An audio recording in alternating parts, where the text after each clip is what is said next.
Recording in progress.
Good morning, honorable members and staff. May I just check if we have members to proceed? Morning, Chairperson. We're waiting on one member, Chair. I'll just send the notice for them to connect. Thank you. Okay. Can you, in the meantime, flag the agenda? Because I think we probably could start with the first item, because it's the training related.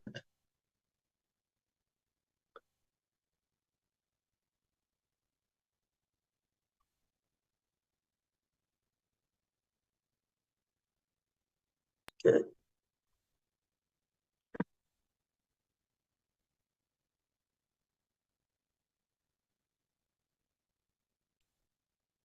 Greetings, honorable members. I've seen that the minister is already on the platform. The DGG, the leaders of the entities that are coming before us,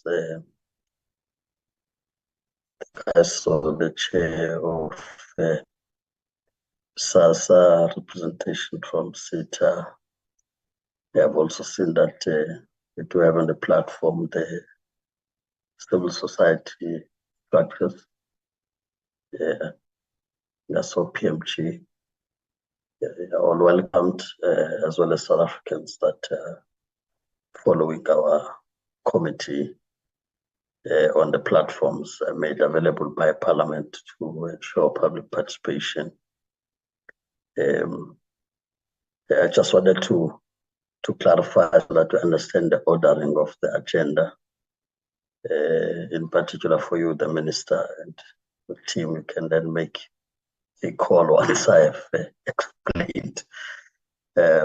We had agreed as a committee that we will utilize an hour on the day of the portfolio committee, because that's when members will be available for a capacity program committed by the platforms, which emanates from the colloquium we had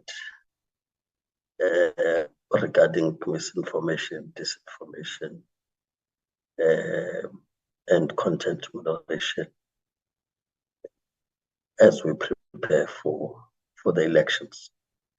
And I think out of that discussion, there was keen interest in taking matters forward. And we're pleased that the platforms were ready to come on board and work with the committee. So for us, it was not just about the capacity building program, but more to also get the work of the committee to be understood by those that are in the sector, and that we can then work closer going forward, which should be probably a better foundation for the 7th Parliament, as we did not enjoy this in the beginning, but towards the end.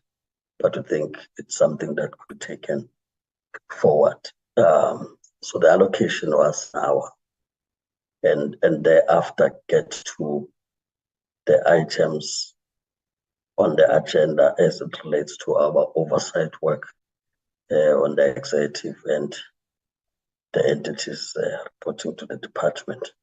So I just thought I should explain that the first part will be about that.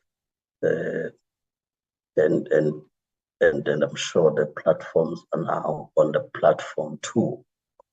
They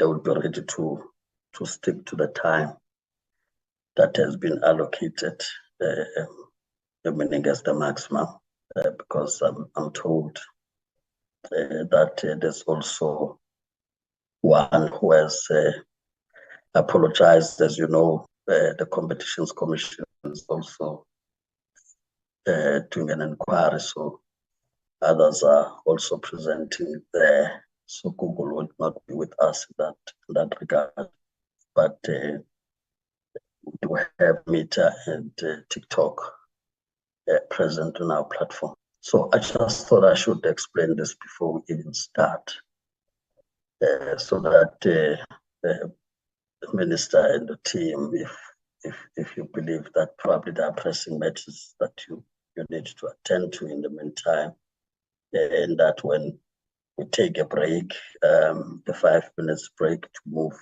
from that training to the main items on the agenda, that we give you that space to come back, whether you stayed in the platform and continue to do the work you do.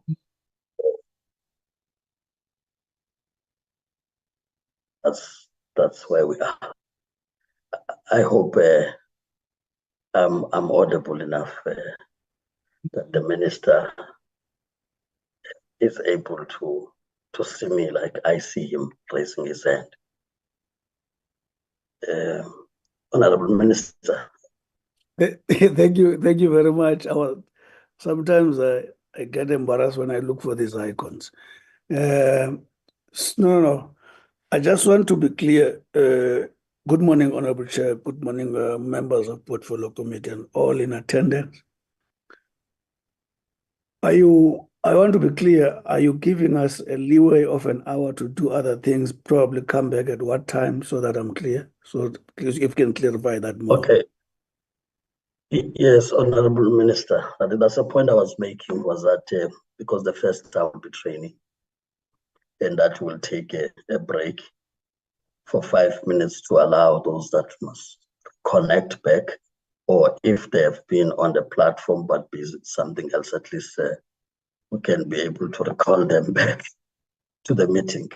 So we didn't want to hold you here if there's work to be done in the intervening period, and then come back and then we proceed with the items. So you heard me in that scope.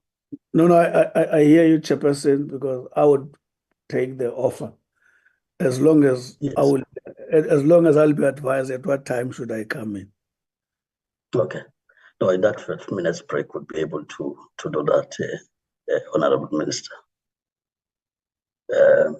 But like I said, it's really up to you, but it would have been wrong to keep you if you had matters to attend to, and that you can use the time whilst members are engaged in that capacity building program. Thank you. Hajira, I think we can now proceed. We can proceed, Chairperson. I have apologies, Chairperson. Yes, no, I'm saying having clarified now, we can proceed, right? I'm saying with numbers. Yes, correct, Chair. Okay. Now, as the formally open, greetings once again, honorable members. Let me formally greet the platforms for this first part. I was told, probably a proper introduction would be done. I was told that we have Duduetsang Makuse from Mita and Adwa Ankoma from TikTok. And I'm sure when the content advisors run this part, they will do that proper intro. I just wanted to remind members that this is happening within the slot of the portfolio committee and is therefore deemed to be in the program of the portfolio committee on the same platform that we are conducting our oversight work. And for that reason, the rules would still apply. That let's ensure that our mics are muted and video cameras off until you are recognized by the chair or facilitator of the time. At that point, then that you would proceed to switch on your video camera and mute your mic, and then proceed to speak. We are also advised that from time to time, there may be also such challenges where people lose network connectivity and that you have to reconnect to the platform. Please ensure at all times that your video camera is off and your mic is muted, as mics are sensitive and could therefore pick up background sounds that may affect the meeting or disrupt the speaker that may be on the platform. We are further advised that as we would proceed, there may be point of orders that members want to raise, and that those are raised within the rules. It's that you would have to keep your mic muted, video camera off, and raise your hand using your gadget. In a case where the chair is unable to identify your hand, committee support will also assist the chair to identify your hand.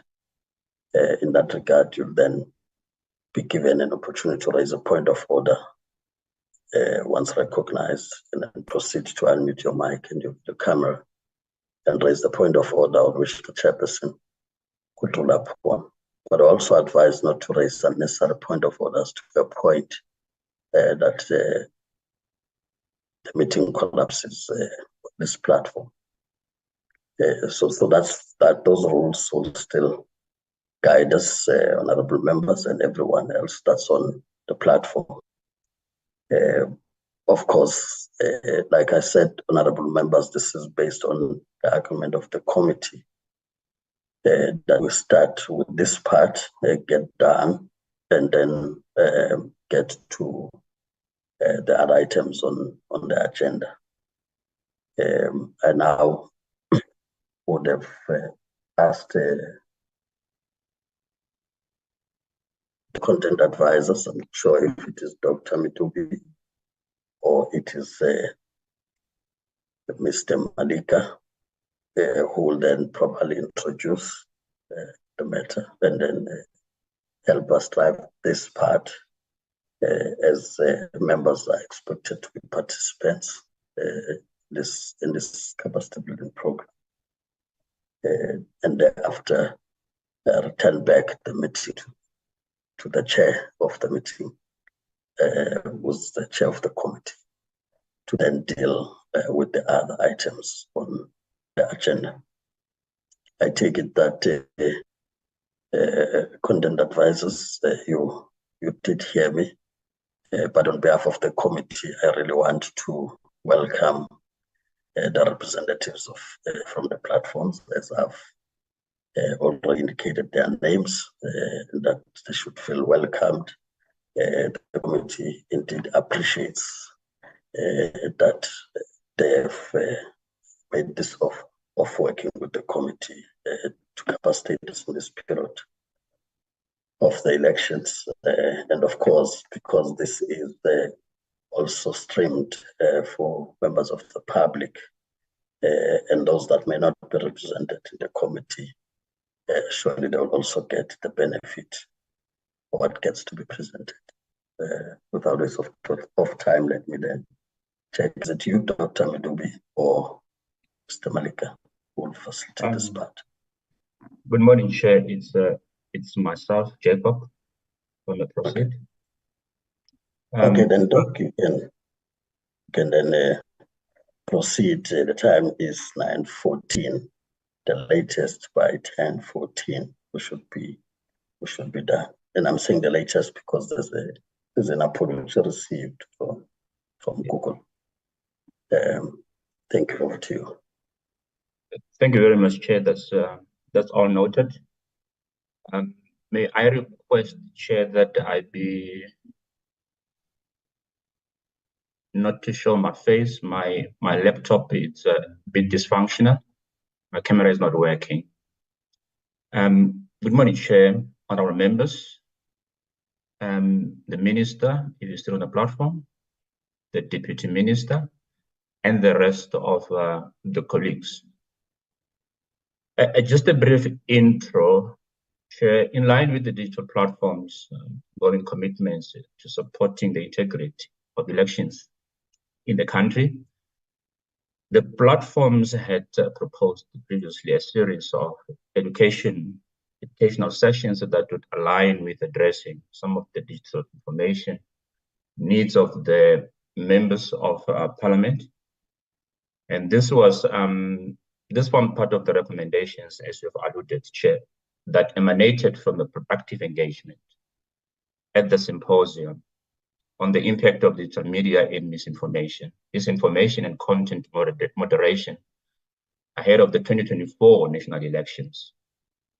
And this was hosted by the Committee on Communications and Digital Technologies in Pretoria. Now, the goal of this engagement, Chair, is to provide overall scaled education to the policymakers, which are the members in this regard. And this would then increase their awareness of digital media platforms. The platforms had hoped to use the sessions to address concerns raised by the members during the SET symposiums, which was hosted last year, as indicated. And some of those concerns, Chair, were the online safety and security, the understanding of content moderation and misinformation, as well as best practice for public engagement on social issues. Now, this morning, Meta and TikTok will be presenting on the various topics. Meta will be covering the platform's approach to elections and basics for elections. And it also be covering how people should use the platforms during elections, especially people in the public space. And that presentation would be covered as indicated by Ms. Duduetsang Makuse. And TikTok in the main would be covering general introduction to the TikTok platform itself. And it would also be covering the platform basics for elections and ads with a focus on political ads. And that presentation would then be made by Ms. Joa Ankoma. Each of the two presenters would have at the most 25 minutes, each one of them.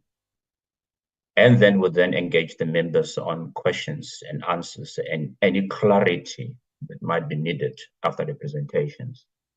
Important to note, Chair, that indeed Google has tendered the apology and that indicated that in the next remaining sessions, they would try and cover most of the topics before the training get to the end. On that note, Chair, may I then call upon Ms. Makuse to take the stage and do her presentation, and she would immediately be followed by Ms. Ajua Ankoma. Each presenter would have about 25 minutes, and then there'll be questions and answers and clarity if needs be. Thank you very much, Chair. Thank you, Doc. Good morning to the chairperson and the honorable members of the Portfolio Committee on Communications. My name is Ludwetsang Makuse. I'm the Public Policy Manager covering Southern Africa, and I'm based here in Johannesburg, and I am from Meta Platforms, formerly known as Facebook. I am not alone today. I'm accompanied by a colleague whose name is Judith Mongala, and she will take over from me on some of the more technical aspects of what we want to cover today. I think the first thing that we need to start off is saying thank you for the opportunity for us to be able to engage the members today, but also because it will benefit not only this committee, but also other people who are in the politics and social issues space. And what we mean by that is we're basically talking about public officials, elected officials, but also people who work in government, activists, human rights defenders, as well as citizen journalists.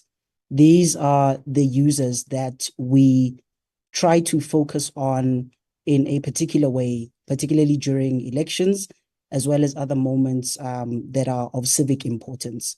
So without wasting a lot of time, what I'm going to cover is pretty much a snapshot of how we approach elections at Meta.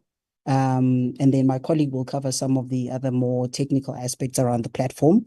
The hope is that in the next session, we will then cover a lot of the other policies around how we do content moderation, our misinformation policies, some of the risks that we are anticipating and what we are doing to address those, as well as any other issues that might have come up from either this session or the next one. So as a starting point, most of the elections that happen around the world are prioritized at Meta in terms of the allocation of staff, the allocation of technologies, as well as expert groups inside and outside of Meta that we work with in order to understand the local context of a particular election. Now, noting that South Africa is having a milestone election in 2024, following 30 years of democracy, but also the moment in which the country is in, it's an election that's happening in the context of more elections all over the world, close to 70-something, with about 20-something happening on this continent alone. So that alone tells us that there's going to be a spike in the types of content that show up, that speak on social issues, but also content that covers political issues. That also means that while we're going to have a flurry of public discourse from the members of the public, there might be an increased risk for people who work in government, candidates who are running for office, and currently elected officials.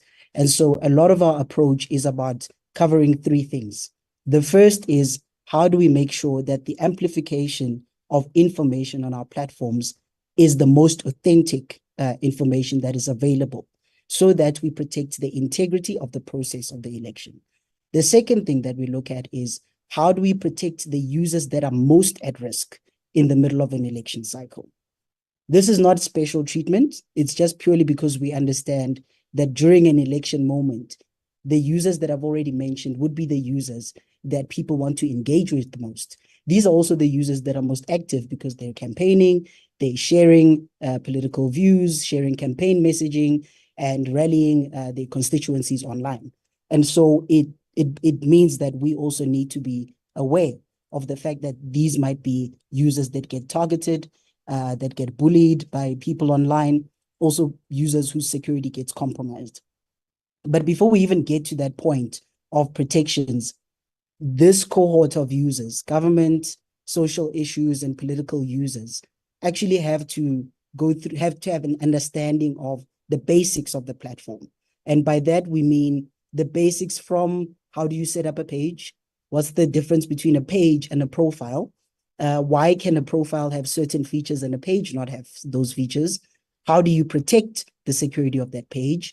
How do you get it verified? A lot of the people who actually qualify for verification are sometimes not verified. And then they deal with the ripple-on effect of either security issues or being impersonated or people misusing your own messaging and using it for other things.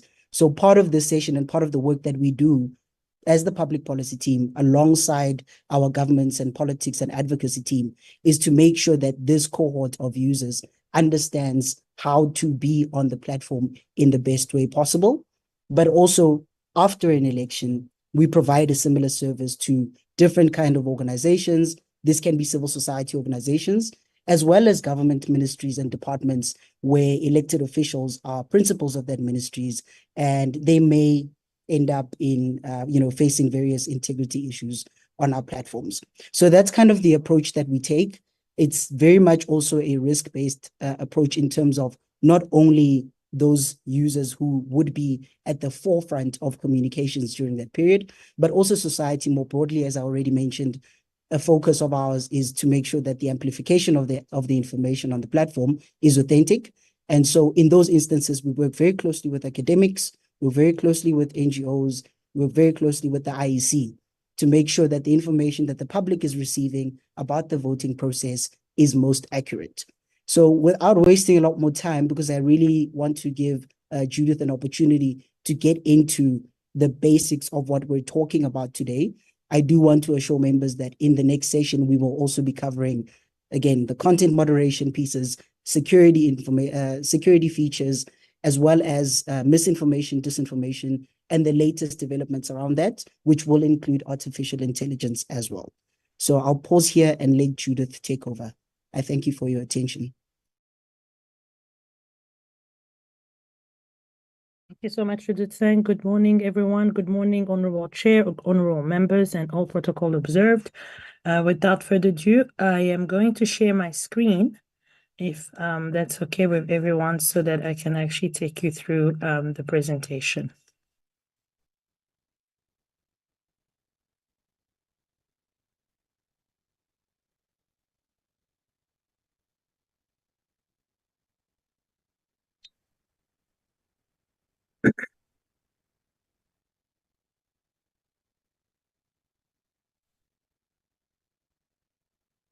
I'm assuming everyone can see my slides. If I could just get a confirmation. Yes, you can. Thank you very much. Okay, perfect. Good morning, everyone. Once again, my name is Judith Mongala. I am the Government, Politics, and Nonprofit Partner Manager across Sub-Saharan Africa. I work very closely with Dudutsang. We share an office. Just want to thank you once again for the opportunity of having us today to share a few of these key slides that will really help you in terms of amplification of messaging throughout the period of elections, as well as best practice when it comes to organic, which is non-paid solutions, as well as paid solutions. I'm part of a bigger team, and our mission is really to support government and social impact partners across the world to understand how to use our technologies, build trust as they also get closer to the community, especially in the time of election period as well. Few topics that I want to share today. One would be around the presence online and building communities. The second one will really focus on how do you measure your success when you're doing so. I'll talk about ads transparency, because when it comes to election, we really want to make sure that in order for you to run ads, you are able to get authorized previously. And then when we are not available, how do you get support from Meta at a time that either myself or Dudutsang are not able to reach you, for you to be reached by us. So presence online, I want to go straight, first of all, into the family of apps at Meta, because when we talk about Meta, it's really in the umbrella of 6 different applications that we have. Facebook being the first one. So we talk about the Blue app. Messenger and WhatsApp are really there as your messaging apps. You can use them at a scale level, meaning you can create a bot that responds to your audience or to your community, but you could also use it on personal level. You have Instagram. Oculus is all around our AR, VR work, virtual reality, and then Workplace is basically an intranet support that you can have as an entity and use it internally, also across other organizations if you wish to do so. Let's start with the role during election, because I really think this is the core, and really to give you a wider and bigger picture about the role that I play when it comes to election. So when it comes to election, we normally break it into different phases. The first phase is external outreach. Outreach meaning we have sessions such as these that we're having with you today. It's really around educating the different electoral stakeholders on understanding best practices, our safety online, the different measures, the different application, and the different usages that we can offer you online. We also launch what we call hate speech and misinformation campaigns. I'm giving you this as an example of a past election that we had, and we are doing the same work for South Africa as well. So when it comes now to the campaigns, we'll be running different campaigns on radio as well as on and off platform to really educate society to be aware and also be empowered on understanding how they manage the information that they are processing on media. So hate speech, misinformation, how to report it, how to identify it, how to block it, how to remove it as a user, but also as a political advertiser. We also create blogs. Blogs are really focused on basically summarizing all the content that we have from best practice to misinformation and other into one main blog that will be very tailor made to the country. So we will be launching the South Africa hub. For South Africa, we're actually doing a hub because it's a priority election and of key and very high risk election. So we are making sure that we launch it as a hub where you will have different pillars of topics and you can engage with it and get all the resources needed. You are probably all aware that there is an existing WhatsApp bot of the Electoral Commission where people as voters can get educated. There's a step to also helping the Click to WhatsApp campaign on it normally. And this is done through a third party directly that supports the Electoral Commission with that as well. We will create stickers and electoral election day reminders, which are there and will pop up into the pages of users so that they are aware of the time to vote. And once they voted, they can put a sticker so that they are aware and people can see that they voted. And then we have also newsrooms that are more internal to just summarize all the efforts that we're currently making on the platform as well. Dudu Tang started by saying that the key things are there to be remembered, and it's just really to reiterate that you really need to start with the basics. When it comes to having presence online, you need to ensure that you have a profile and a page. And really the difference between two that always needs to be highlighted is that a page, you could use it obviously for your own use as a candidate or as just your own profile or your personal profile. But a page is basically a wider way to represent the entity that you work for. You can use it as an organization and you can tailor it to have the mission, the vision. Your followers can be there, they can engage with you and so forth. We launched not so long ago what we call a new page experience, and all that is really a rebrand of how our pages look like to date. You'll see that the old version was quite busy. You could see the name of the person and learn more about them. But if you look at the new version, it actually shows you directly whether this person is a government official, what is the Instagram page. If they have one, it's already linked, how many people are following them. So that just makes it easy for the eye to understand how do I understand this page, what are the key information, and how do I want to engage with it on long term. If some of you are managing pages, all you really need to do is to go onto your main page. You'll be able to see a pop-up that will ask you to convert to new page experience if you haven't done so already. A few best practices to note on the best pages. Number one, you always have to make sure that you've enabled the two-factor authentication. This is a way of ensuring that you minimize any hacking, any abuse on your page, and you actually have control of when and who is logging onto your page. So very key to remember that. And that is done through a phone number where you get a notification the moment you are logging in, whether it's yourself or someone else that you've given access to, and you will have to approve that notification before they can actually access your account. You need to remember also points like taking security checkups. So all those sit on your privacy settings. You can set up your security, you can set up your privacy, you can make sure also when you have a page that you update all the latest information. If you've changed your website, if you have a new link or any other, or a mission, for example, that has changed, remember to do so as well, to update your information constantly. Security on all devices is to make sure that when you log on or off on our platform, ensure that you are not logged onto various devices, that you log on and off as you use it. And when you maximize a business manager, you want to make sure that it's secure. You have 2 to 3 business managers managing your page. And you can also obviously, at the time of election, ensure that you monitor your page closely to ensure that the fake accounts are reported, and so that we can take them down as well for you. We talk about verification, and this is something you can obviously request, whether you are managing a page or of a party, or a page of an institution, or even a candidate page. You want to make sure that you can request what we call the verification badge. You can simply send us through our concierge team, and this is basically via the fb.com/gpa/help, the request to verify you. There will be certain criteria that you have to meet, which are already listed here. So authenticity, uniqueness, complete, and also the notability part. And we are more than happy to process that via the concierge team.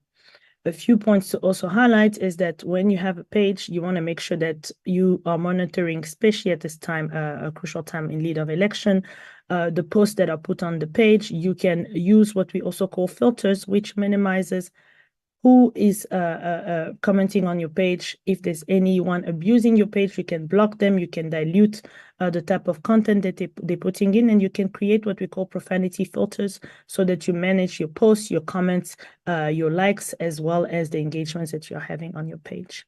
So optimizing your page really ensures that you have the right information. So your URL, your mission, you've put in place your profanity and keywords that you don't want to have on your page to minimize any abuse.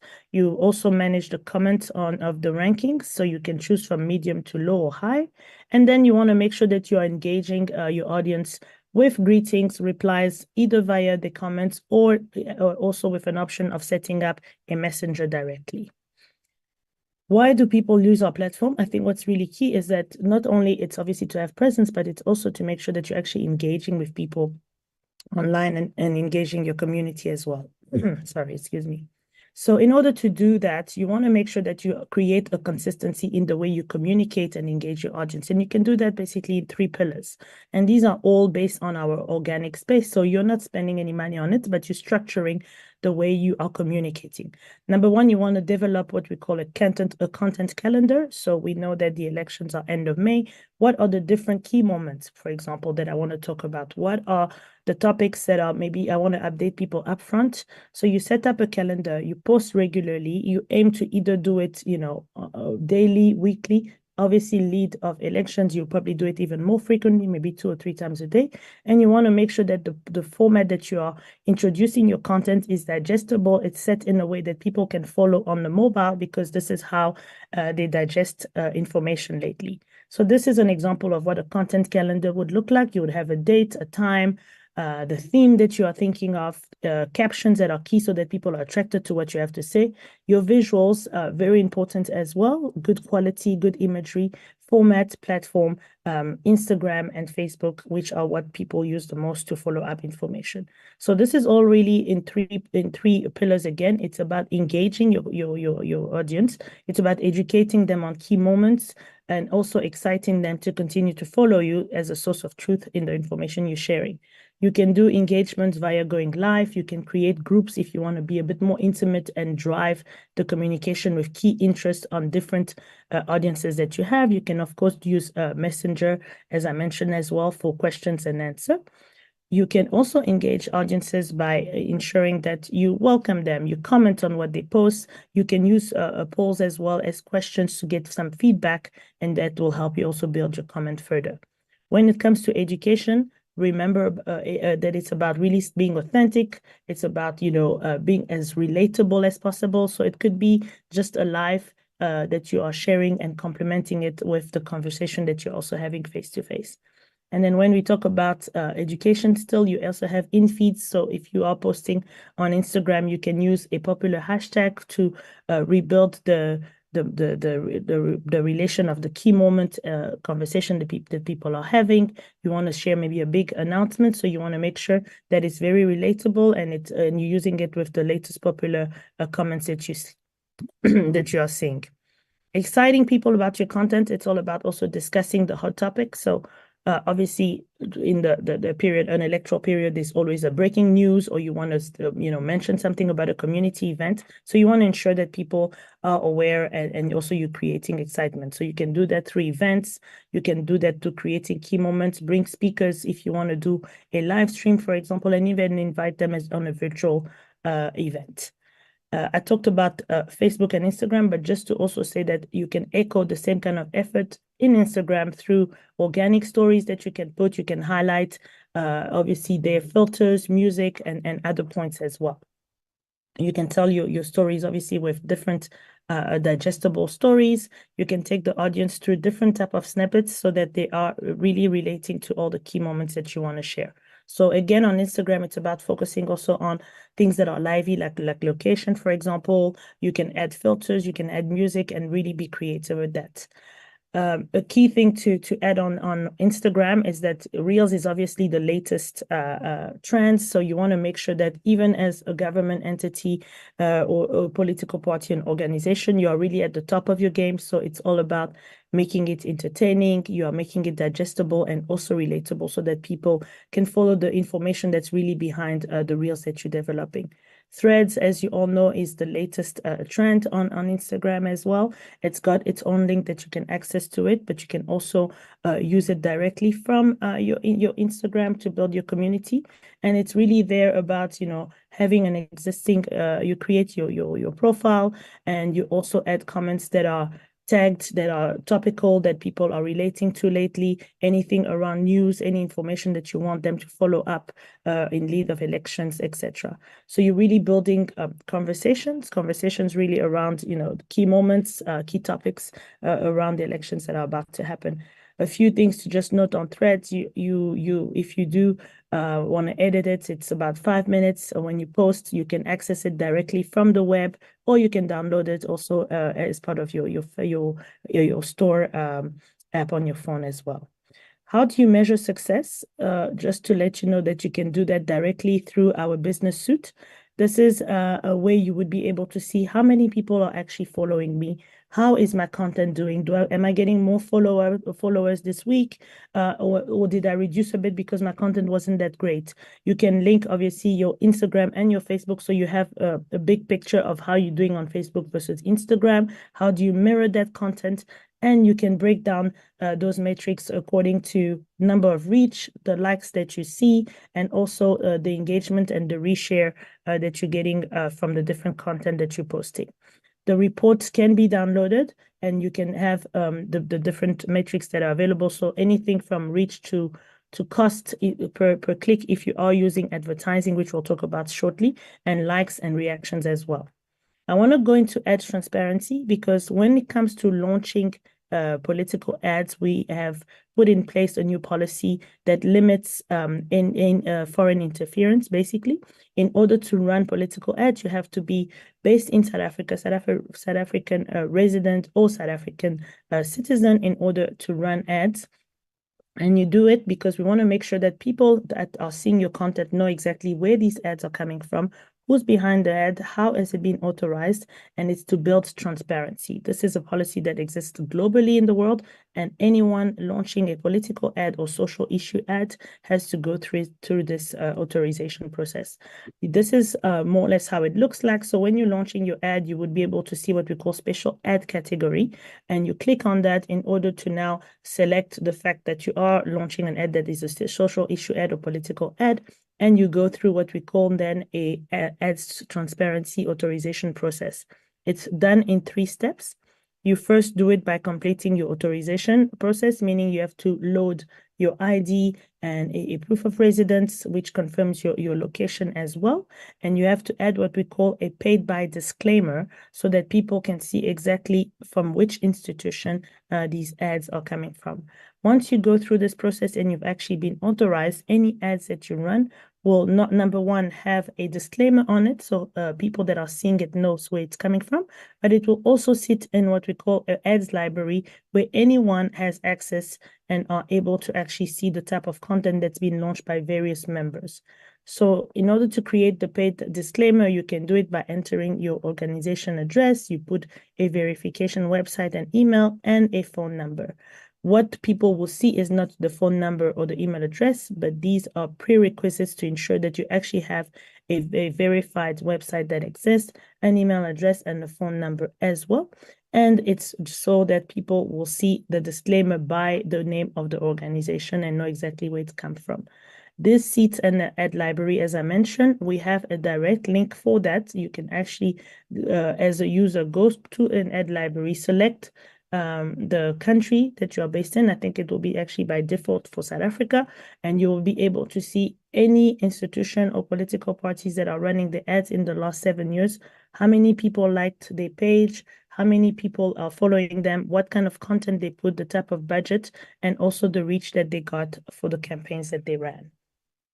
There's a slide that I also want to emphasize. This is what we call our discovery support resource. As I mentioned, we obviously quite stretched at the time of elections. We have, Dudu Sang mentioned it, there's over 20 elections this year and 15 of them are presidential. South Africa being obviously one of the key high priorities in the continent. And this will require probably a lot of support in terms of when we are not available. So you have the help page, which is anything related to general page queries that you might have. If your page has been blocked or hacked, you could definitely get assistance there, whether it's Instagram or Facebook. We have a facebook.com/GPA. It's a microsite that we've created specifically for government entities, for electoral stakeholders, that they can either get more education or develop their learnings also and see what best practices are done across the world from different entities and inspire themselves on how to amplify messaging. We have what we call blueprints, which is certifications that are free. If you want to become an expert in using our tools, you can download some of those trainings and go through them.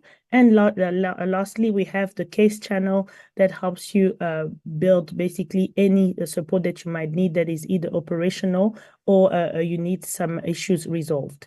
This is what the Facebook microsite looks like for all government entities for best practices and updates. So you're more than welcome to go onto that to inspire yourself. And if you want to go through our concierge service to get the support in case you have any blockages, you simply go to this scan that I think you can scan while I'm on the call, or you can also just go to the link. This will help you for verification, for disapproved ads, duplications, act account, basically any technical or operational issues you might have. And this is what the concierge will look like in terms of the resource. So here's the address. And to show you kind of the case channel of how you get support once you log on, you go onto the link, you put the query that you might have and all the details that are required. You will get a case number that you can follow up for your query until it is resolved. And then you will manage to basically troubleshoot any issues that you might have. With that, I will thank you again once more for the time that you've given us today and hand over back to the committee. Thank you very much. Thank you very much, Meta. Can we then move immediately to TikTok, Ajua? 20 minutes if you can, please. Thank you. Thank you, Chair. Good morning, Honourable Chair. Good morning, honourable members and all protocols observed. I'm Ajwa Nkoma from TikTok, and I lead government relations and public policy across the SADC region. Thank you for this opportunity to present to the committee following our presentation at the symposium on misinformation last year. This morning, we have a snapshot from our platform for those who are not avid users of TikTok, a very brief snapshot. Our approach to elections, which we are rolling out as we lead up to the upcoming national and provincial elections, as well as a brief introduction from our product team. Mindful of time, I will just immediately hand over to my team members who are also on the call. We will kick off with Vivian Chwene and Yuvanka Paquette, who are from our product and elections team, and then move on to Claire Welch and Colin Owens Collins, who are from our ads team. I will share their presentations. Thank you.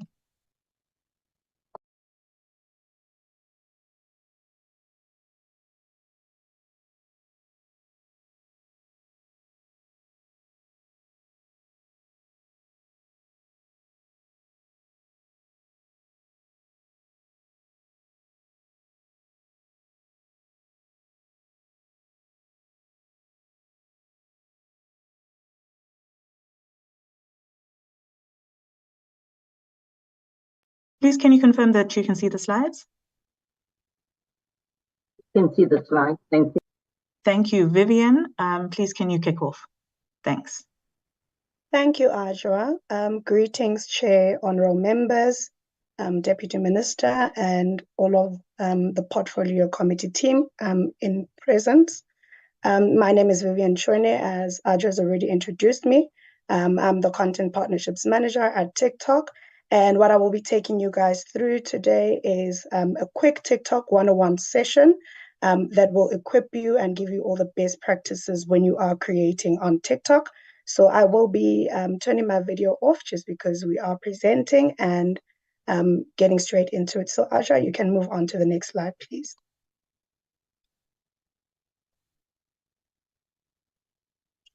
Thank you. So our mission at TikTok really is to inspire creativity and to bring joy.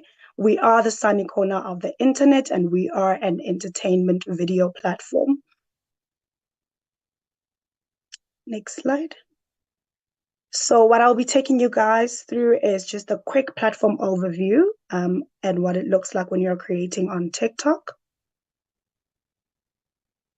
The first thing that you will see on TikTok is the For You page. So when you log on to TikTok, you will go directly onto the For You page. And so the For You page, what it does, it is one, it's personalized, it's accurate, and it's diverse. It's a page that listens to your interest. And I want to mention that it's very important to also create, to start your page on TikTok just so that it is accurate in the way that it personalizes the content and delivers it to you. So when you go on TikTok, you will see it opens directly onto a For You feed, which is an immersive full screen feed, and it autoplays videos according to a person's personal interest. So anything that is of interest, if I am really interested to see what the conversations are around elections, the content that will come up onto my For You page is more likely to be around that certain topic. And so that is the importance of the For You page and also having an account on TikTok. Next slide, please. All right, so TikTok really uses a content graph and not a social graph. And it's very important to remember that to succeed on TikTok, you really have to bring in the creativity onto it. And so we will be playing you a couple of videos just to showcase in true TikTok style what that looks like when you are posting on TikTok. So you can go ahead and play the video and I'll speak to it after.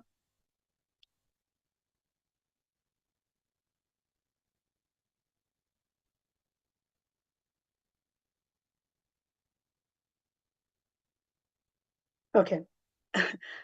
I think you might need to unmute Ajwa for it to... Apologies, it doesn't seem to be playing. I think we'll have to move along.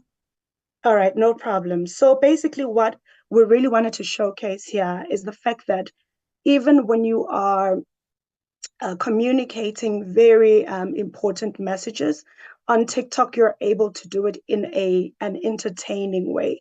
And so in this video, there's a new trend that is doing the rounds on TikTok, and it's basically people saying, I work in government, of course I do 1, 2, 3. So trends are actually another way of getting through to your audiences and getting them to engage, but also getting your messages across in an entertaining way on the platform.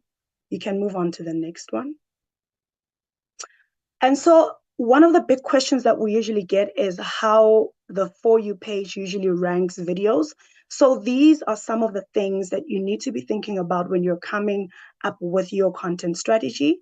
And it is a combination of several factors, which I will touch on very quickly. So the first one really is the watch rate and the finish rate. So when you go on TikTok and you're creating and you're posting content, you need to keep in mind, okay, so people are watching the video, but are they actually watching it to completion? And so that all counts into whether your content will be seen on the For You page and have audiences engage with it, as well as hashtags and trends, as with the previous video that we wanted to showcase. There's usually different trends that are happening on TikTok. Of course, you want to stick to your messaging and the kind of content that you want to get across. However, it is important to also be aware of the type of hashtags that you are using when you are creating content on TikTok, and as well as the trends that you are hopping onto. So in terms of hashtags, it is very important to use hashtags that are related to the type of messaging that you are getting across. Whether, hashtag elections 2024 would be one of the ones that you would want to use, and if you want to size it down and really get to your audiences, you can add about 4 to 5 hashtags on your caption. It is very important to also remember that hashtag hijacking really does not work. All it does, it actually will have your content get lost in the noise. So it's very important to keep the hashtags aligned to the content that you are posting on TikTok. So I will cluster the last 4 in one because they speak to engagement. It's very important to engage your audiences because TikTok is a community-based platform. And so for you to be able to engage the audiences, it's important to respond to their comments when they're reacting to your videos. Following is also important. So users usually follow profiles that they are likely to find on the For You page, or if they search a hashtag and they find it interesting, they will follow it. As well as shares and likes. Are people actually sharing your videos to their communities? And are they liking your videos? So these are all the factors that the system recommends when it comes to putting together your content strategy. And so it is important to keep these in mind when you are creating on the platform. So let's talk about content creation, and I really hope that the videos do play, because this showcases just the kind of content pieces that work really well on TikTok, and how some people have brought in their creativity to get their messages across and engage their communities on the platform.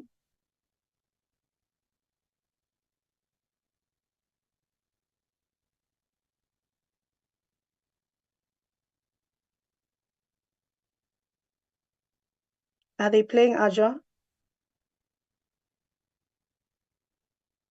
Okay, but no, okay, they don't seem to be playing, unfortunately. All right, that's okay. Just in the interest of time, I'll just speak to some of the content creation styles that we have on TikTok. So POV is one of the ways that people get their messages across and engage with their audiences. And POV is short for point of view.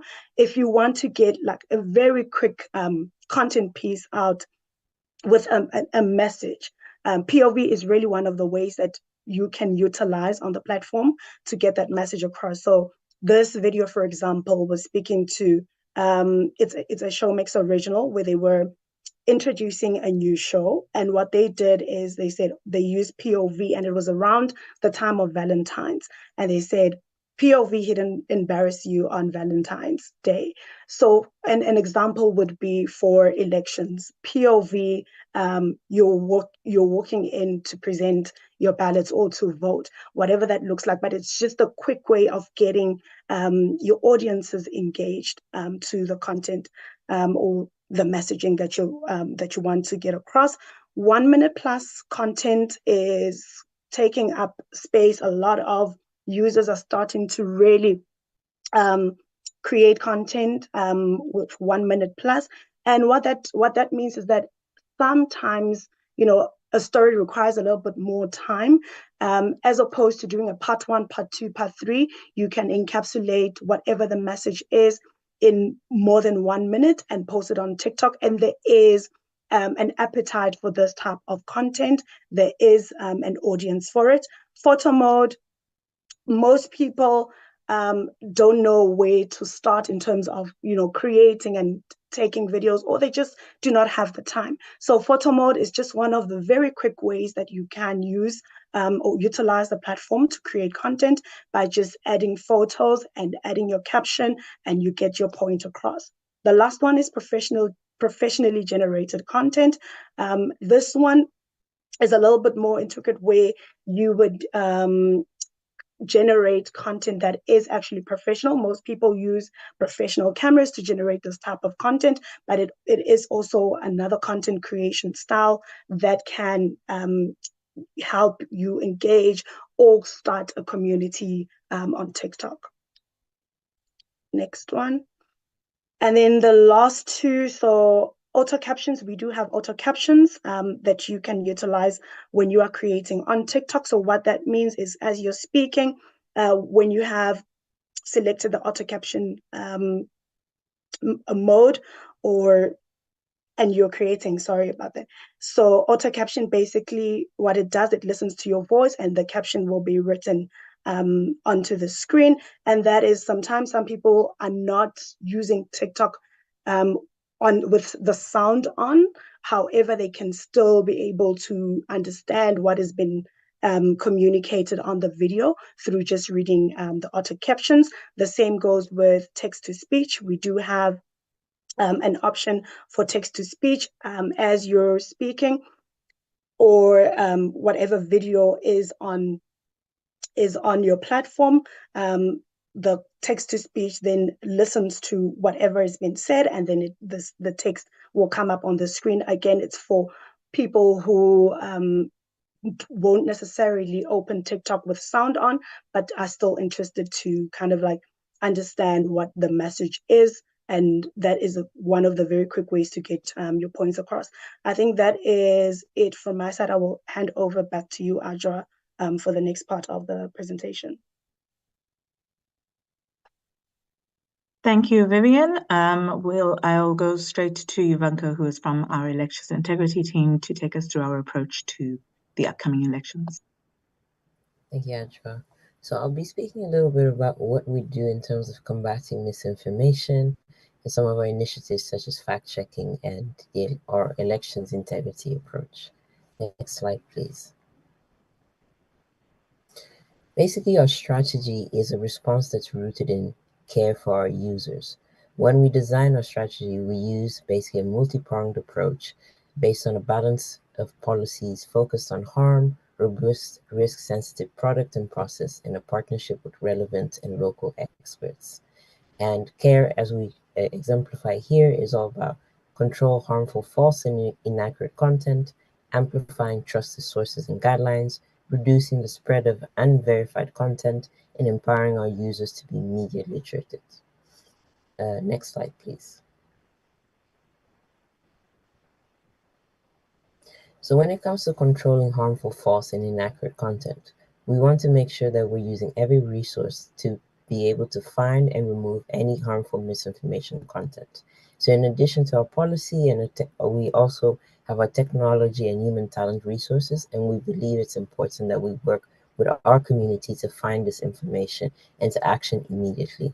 We also give users tools that they need to support our efforts, and this way we keep our community free of misinformation. So, for example, our policies are the North Star that provides the rationale and guidelines to help detect and assess and enforce content. We also continue to invest in machine learning models, which provide scale and speed to our moderation practices. We also deploy fact-checking partners who help us to assess the accuracy of content. I've actually partnered with Code for Africa, who have an extensive coverage across the continent and South Africa. We also specially train moderation teams to help them work to identify and remove false and misleading content. And we also have a database of previously fact-checked claims for moderators to use. This basically enables them to be much faster in actioning on content. Users can also flag false information directly through our in-app. Thank you. Next slide. So how we amplify trusted sources and community guidelines. We basically continue to invest in connecting our community with authoritative information about the civic processes, public health, and safety. So we have launched, you can see here, a few examples of product interventions that targeted specifically COVID-19, monkeypox, climate change, and elections. And we deploy this through a combination of in-app intervention tools called Search Intervention, Video Notice Tag, and in-app information hub. So I'll just draw your attention to the one at the very top left where it says election awareness. This is the search guide that we usually launch during most elections. In the middle, you'll see an example of what we call an election hub for the Nigerian elections, which you can see in the middle in green. And on the left bottom, you'll see as well that this was a search intervention in French that we deployed globally, which was targeting specifically monkeypox. And then more examples you can see of different other types of interventions we've launched in other places in the world. Next slide, please. So we also try to reduce the spread of unsubstantiated content. So we do this by informing viewers when they identify a video with an unsubstantiated content in an effort to reduce sharing. If fact-checking is inconclusive, we also limit the distribution of content into anyone's For You feed to reduce the potential for misinformation to spread. Videos creators are also notified and they're provided with additional information about why there's been a warning label that's been added to their content. So here you can see an example of what that would look like. So for example, if a user is trying to share content that is unsubstantiated content, they'll get this message to say, are you sure you want to share this video? Next slide. We also work we also deploy media literacy campaigns in order to empower users to be more media literate. So for example, we build on efforts to empower our community through safety features and in-app resources. And in order to increase media literacy, we launch campaigns and video series in partnership with fact-checking organizations, which basically help users think critically about what they engage with. This is just a screenshot from one of our campaigns that we had in Kenya for the Kenyan elections last year, where basically it was called TikTok for Peace, and we invited creators to discuss what basically more about the elections, how to vote, and media literacy, and it was very, very successful. Thank you. Next slide. So I'll dive in a bit about our fact-checking program now. Next slide, please. So our fact-checking program is a core part of our strategy to tackle harmful misinformation, and it works in the following ways. First, through proactive detection of trend and content, so risk identification. Two, the verification of content to enable community guidelines enforcement and continue to contribute to the repository of fact-check claims. And three, the user media literacy and in-app interventions, which I just spoke about. So these are the three cornerstones of our fact-checking program. Next slide. And wanted to also just share quickly some of our fact-checking partners that we currently have.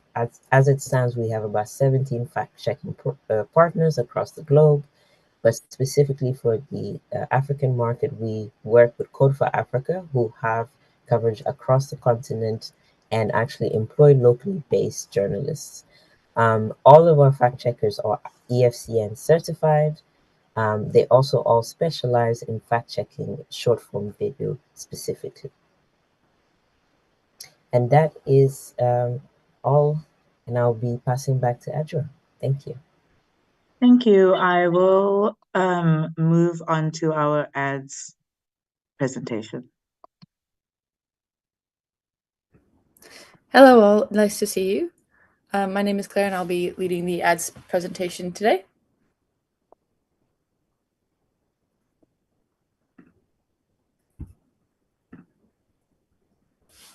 Just wait for this to come up. I'm sorry, my screen sharing has been paused.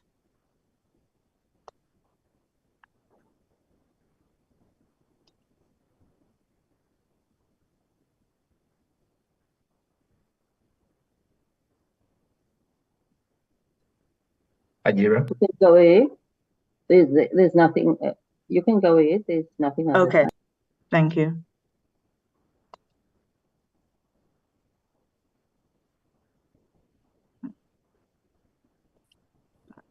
Apologies. I'm just trying to understand what's going on.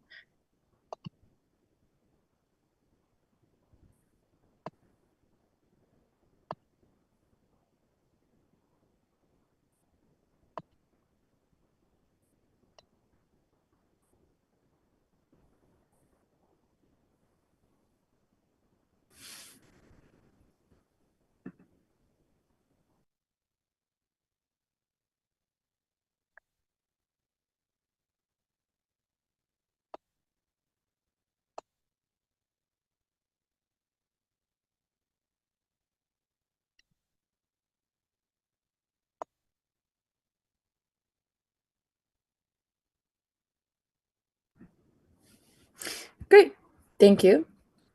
So I'll just briefly, in interest of time, briefly run everyone here through our political advertising policy, how we moderate non-political ads on TikTok, and a brief discussion again of our government's politicians and political parties policy, just for a quick refresher here. So next slide, please.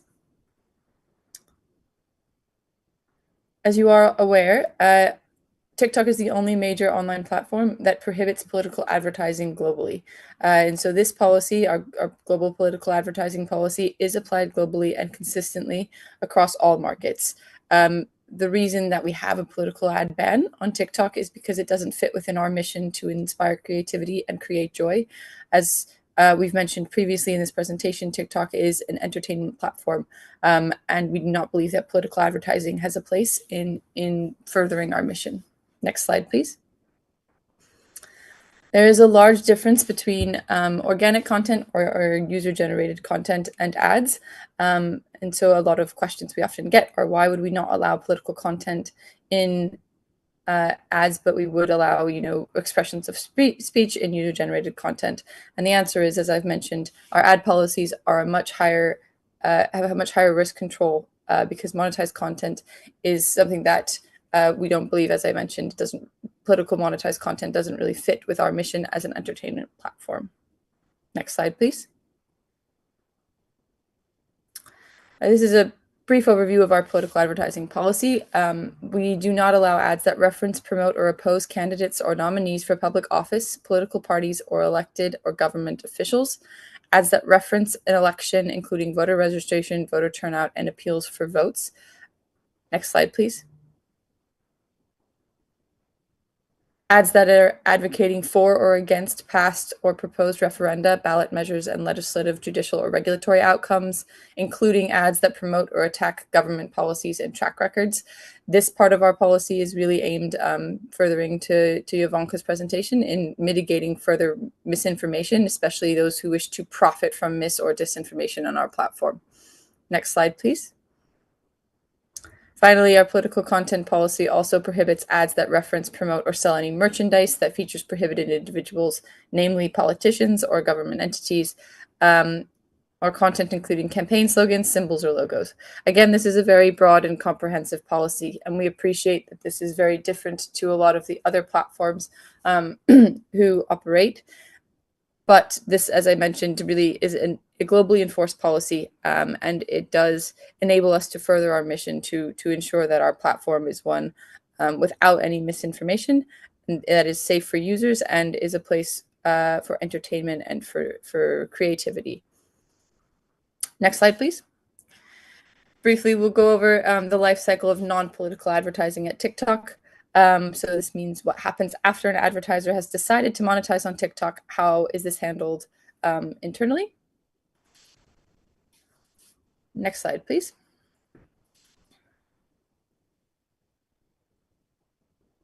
This graphic shows all of the safety checkpoints that we undertake for ads before they go live on the platform. The goal here is really to stop bad actors and remove risks from our platform while ensuring that good advertisers are able to enjoy all the benefits of advertising on TikTok. And we do so through the following checkpoints. First is advertiser account review. Second would be ad group review. Third is an ad recall group. And I'll go into these a bit more in detail. Next slide, please. The process begins with the advertiser either creating a business account or joining our advertising platform. Business accounts enable brands to build marketing strategy on TikTok, and moving to a business account provides access to analytics tools not available to organic accounts. When an advertiser submits their business account for review, the team will look at industry entry, so the types of products that they would be promoting, etc., company information, and other applicable certificates and licenses to verify the authenticity of our businesses that we work with on the platform. Some of the most common red flags that we are looking out for here is that we do not allow certain types of industry advertising, or certain industries have specific restricted provisions in them. A good example would be pharmaceuticals.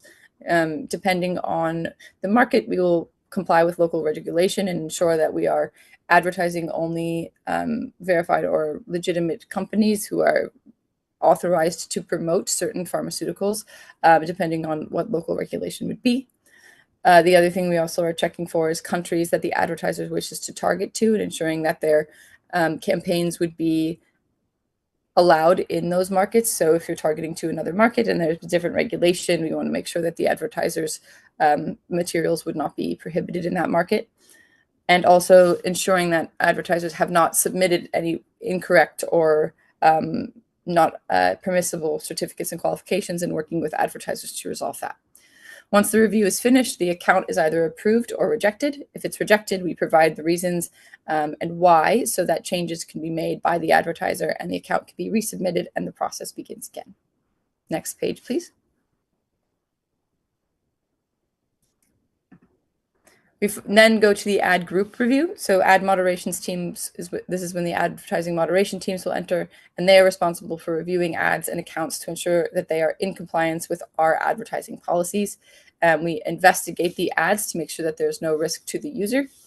All submitted ads undergo reviews by machines, humans, and are then re-reviewed by humans again.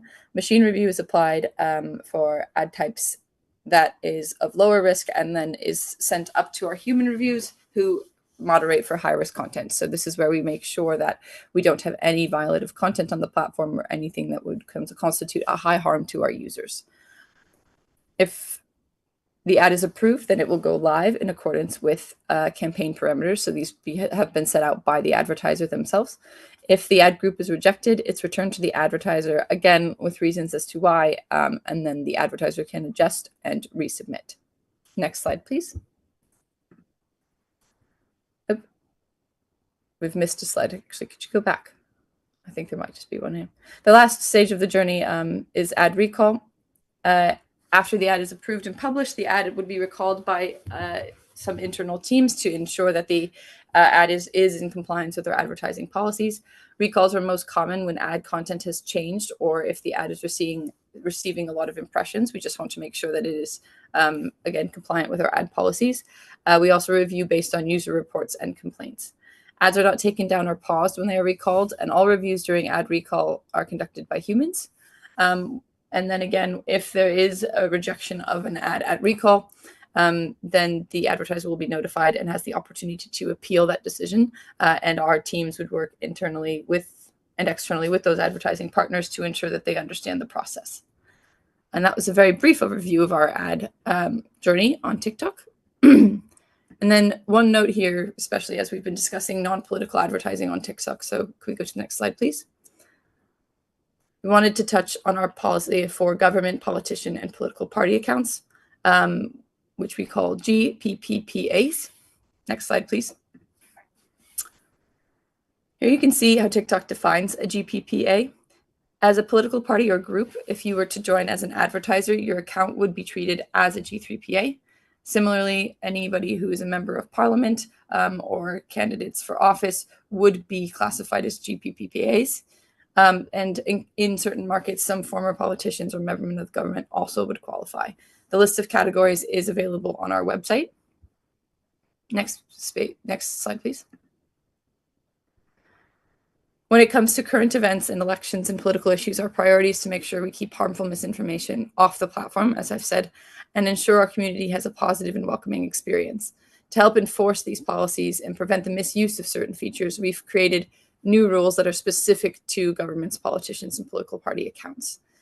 These internal labels are used to restrict access to certain features for safety and election integrity reasons.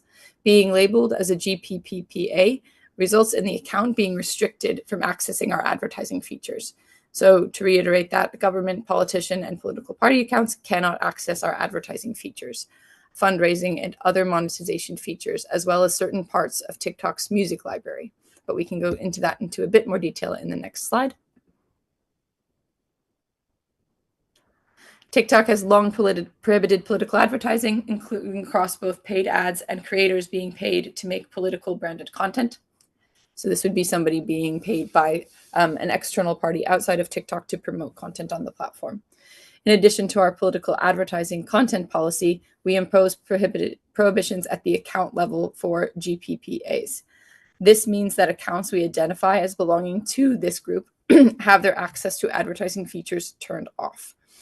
It is also important to be aware of our policies around campaign fundraising. Solicitations for campaign fundraising by GPPPAs are not permitted on the platform. That includes content like a video from a politician asking for donations or a political party directing people to a donation page on their website. Politicians are also prevented from accessing our monetization features in live. GPPPAs are also restricted to the use of the commercial music library, which is a globally available pool of about 160,000 pre-cleared, royalty-free music tracks sourced from emerging artists and top-tier music houses. It is the right holder themselves who determines if they want their license to license their music or sounds, or both, for our general and commercial library. And by making GPPAs eligible for the CML rather than the general music library, this helps to prevent issues that could arise from the use of copyright-protected materials for promotional purposes. So it's also really a safeguard, again, for GPPPAs who are advertising, who are on our platform, to ensure that they aren't violating any IP infringement laws. Finally, last slide, please. Account verification is meant to provide a badge of authenticity to high-profile TikTok accounts. Verified badges help users make informed choices about the accounts they choose to follow. And it is an easy way for notable figures to let users know that they're seeing authentic content, and it helps to build trust among high-profile accounts and their followers. When we verify an account, we are looking to check that the account is authentic and complete.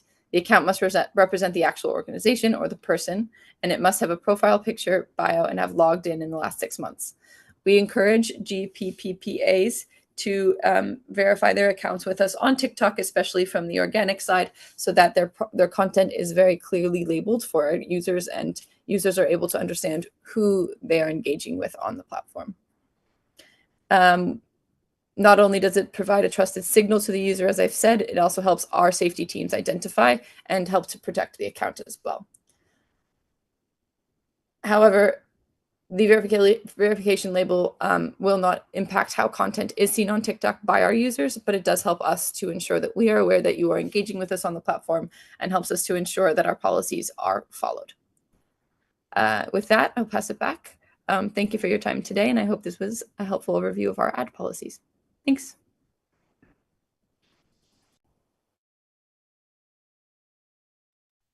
Thank you so much. Passing it back to the Chair for further guidance.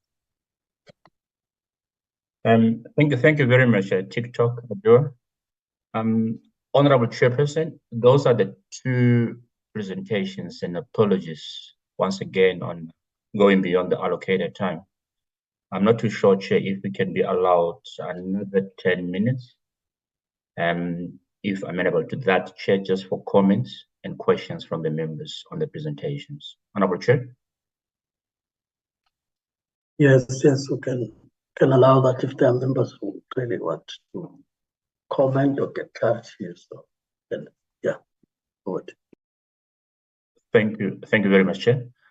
Honorable members, those are the two presentations. I'm not too sure if there's any clarity-seeking questions or any comments for that matter on the two presentations. Thank you very much.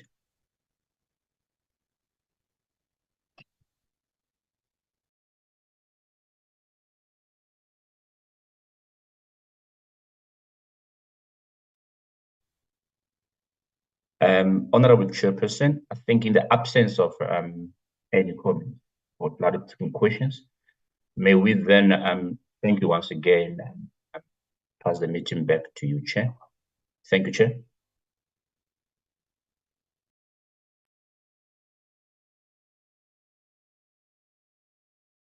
Can you hear me? Yes, we can. Okay, thank you. Yeah, it seems the gadgets may not be helpful this time around. I thought you could hear me all along. I take it that the presentation has been well received by members, but also with an understanding that it's something that continues, so other questions may relate to what is to be presented in the coming week or so, be it the role of artificial intelligence and so on in distorting or enhancing what parties or end users would be experiencing. So probably would hold those so that we look at it in totality. So we must thank you for the presentation, and then I'm sure we'll have better engagements going forward. Of course, I know that there would be an issue of time. So that in the 10 minutes, I thought that you asked would be an opportunity to do so. Maybe from my side as a chair, just to close the point, I'm not sure if you'd want to respond to this now, or you also want to link it with the presentations that you would deal with. Because I think if we were to check a number of members, not all of them would be in the platforms. But when you check what could be the reason, I think in the main, it would relate to the security fears, because there's a lot of fake news and how long it takes for you to handle that. But again, you will get situations where some of those that you'll call transgressors, you said you take them down, but in no time you see them back on the platform in different ways. And how is that managed? But again, there's a point, I think it is TikTok, where you talk about things that you prohibit, where there's attacks on the government record and all that. Again, you probably would want to explain further how do you balance the need for freedom of expression, as well as ensuring that again people do not attack government record unnecessarily, even through, if I were to say, spreading fake news about even that record. Right. So how do you deal with that, especially from a point of language? Because sometimes language becomes the problem, which will then say, for example, in South Africa, we may have now 12 recognized languages, which includes the sign language. Whether from a point of content moderation and so on, you are able to pick up all, because most of the abuses may come through the language and how you understand the language. But in some instances, even the language gets to be manipulated if you do not know it well, when somebody meant good, but the whole thing that is being said is tend to be quite an ugly situation. So those would be things I thought of as you were presenting. Not sure if you'd want to comment on that, and maybe whether it's matters we can still take up in the next presentation. Doc, before I take over the meeting, as I'll be asking committee support to just check that the minister and his team are able to get back to the meeting as well, to move to the meat of the agenda. Thank you very much, Chair. I'm well aware that particularly from Meta, they will be addressing the security question in the next session, and I think TikTok as well. I'm sure they're amenable to noting the questions, and we'll make sure that we provide a full response given the time constraint that we're faced with. In our next session, we'll make sure that there's full responses on the 2 questions as posed, Chair. I hope that's all in order, Chair. I think it's fine. At least it will create the basis for engagement. I think they can think about those at this point. So let me officially thank you for coming before the committee to help us and understand better what you do and how we can benefit from that, both as political parties, government, as well as individual users of the platforms. And looking forward to further engagements going forth as we now move to items that remain on the agenda. Thank you once more, Meta and TikTok. We hope when you come back again, surely Google will also have the opportunity to cover the areas that they would want to cover for the committee. Thank you. We'll, if you so wish, as we proceed with the next item. So I'll take that 5 minutes break to allow everybody else to come on board so as to formalize the meeting, starting with apologies so that we place them on record and proceed. 25 to start.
I check Honorable Minister, Deputy Minister, and the leadership of the department. If you are able to hear that you're on the platform, 10:35 now.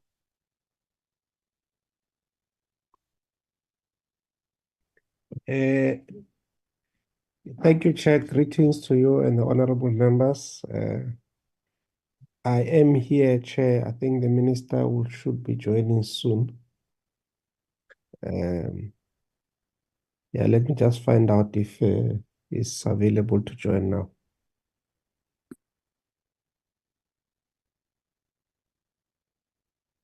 I think as we do that, let's I have just. always been here, Chair. I never disconnected. Oh, okay. How can I be discussed? Minister. How can I be discussed and be concluded upon in my presence? My apologies, Minister. I didn't see you. No, Honorable Minister, just that when you are quiet, somebody must speak.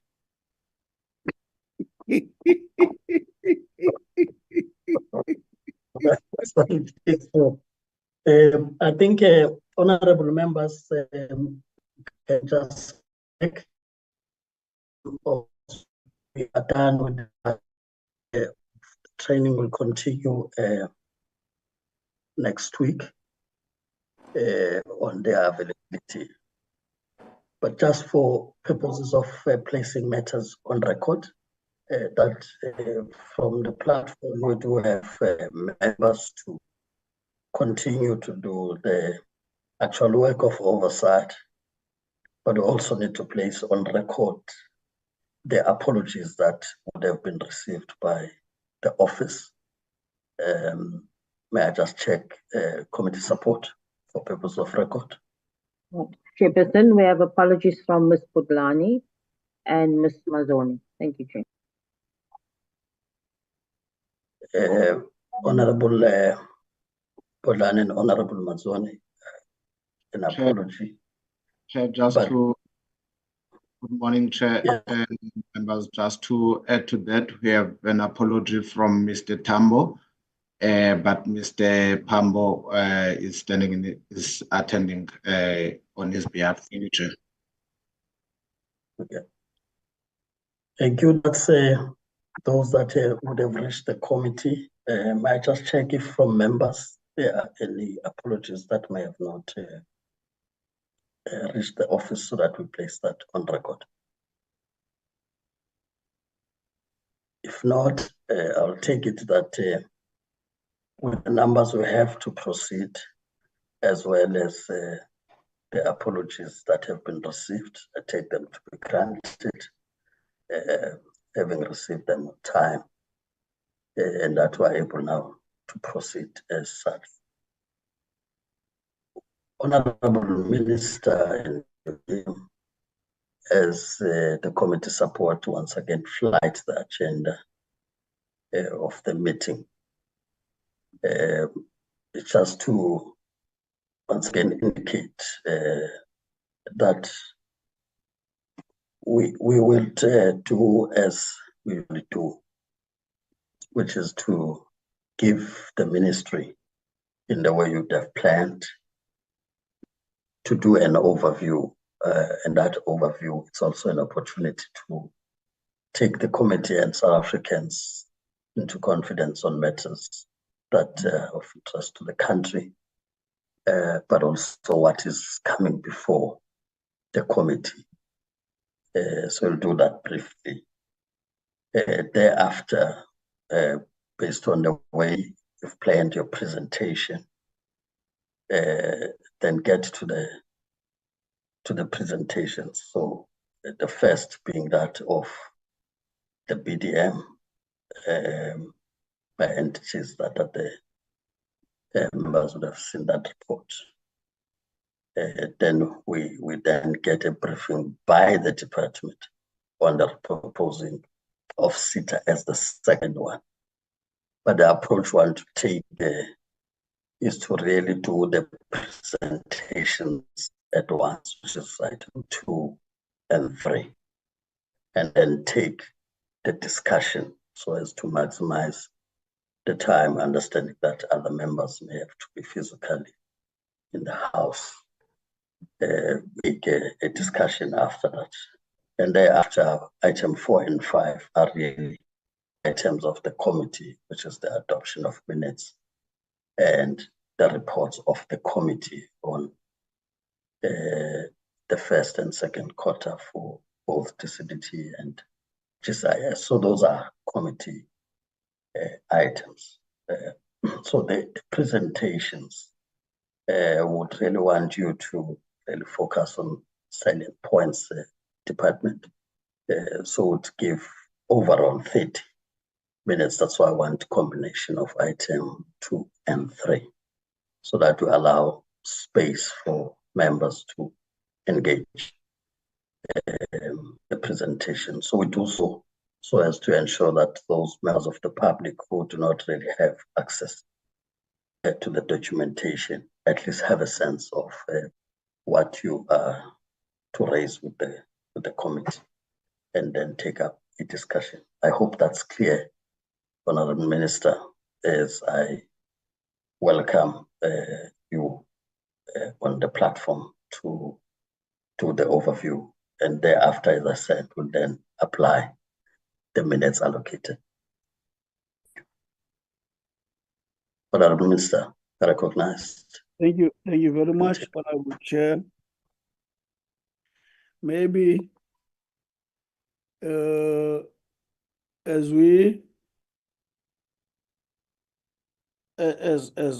per your direction, greet you, Honourable Chair, greet Deputy Minister Mapulane and management and all in attendance. I assume I'm audible, Honourable Chair. Yes, Honourable Minister. Can hear you. Thank you very much. Maybe I want to say, Honourable Chair, that the department and some of its entities would have been invited by the committee, as you have already stated, to make presentation on various aspects. Insofar as, for instance, SITA is concerned, it's required that to brief the committee on the turnaround strategy.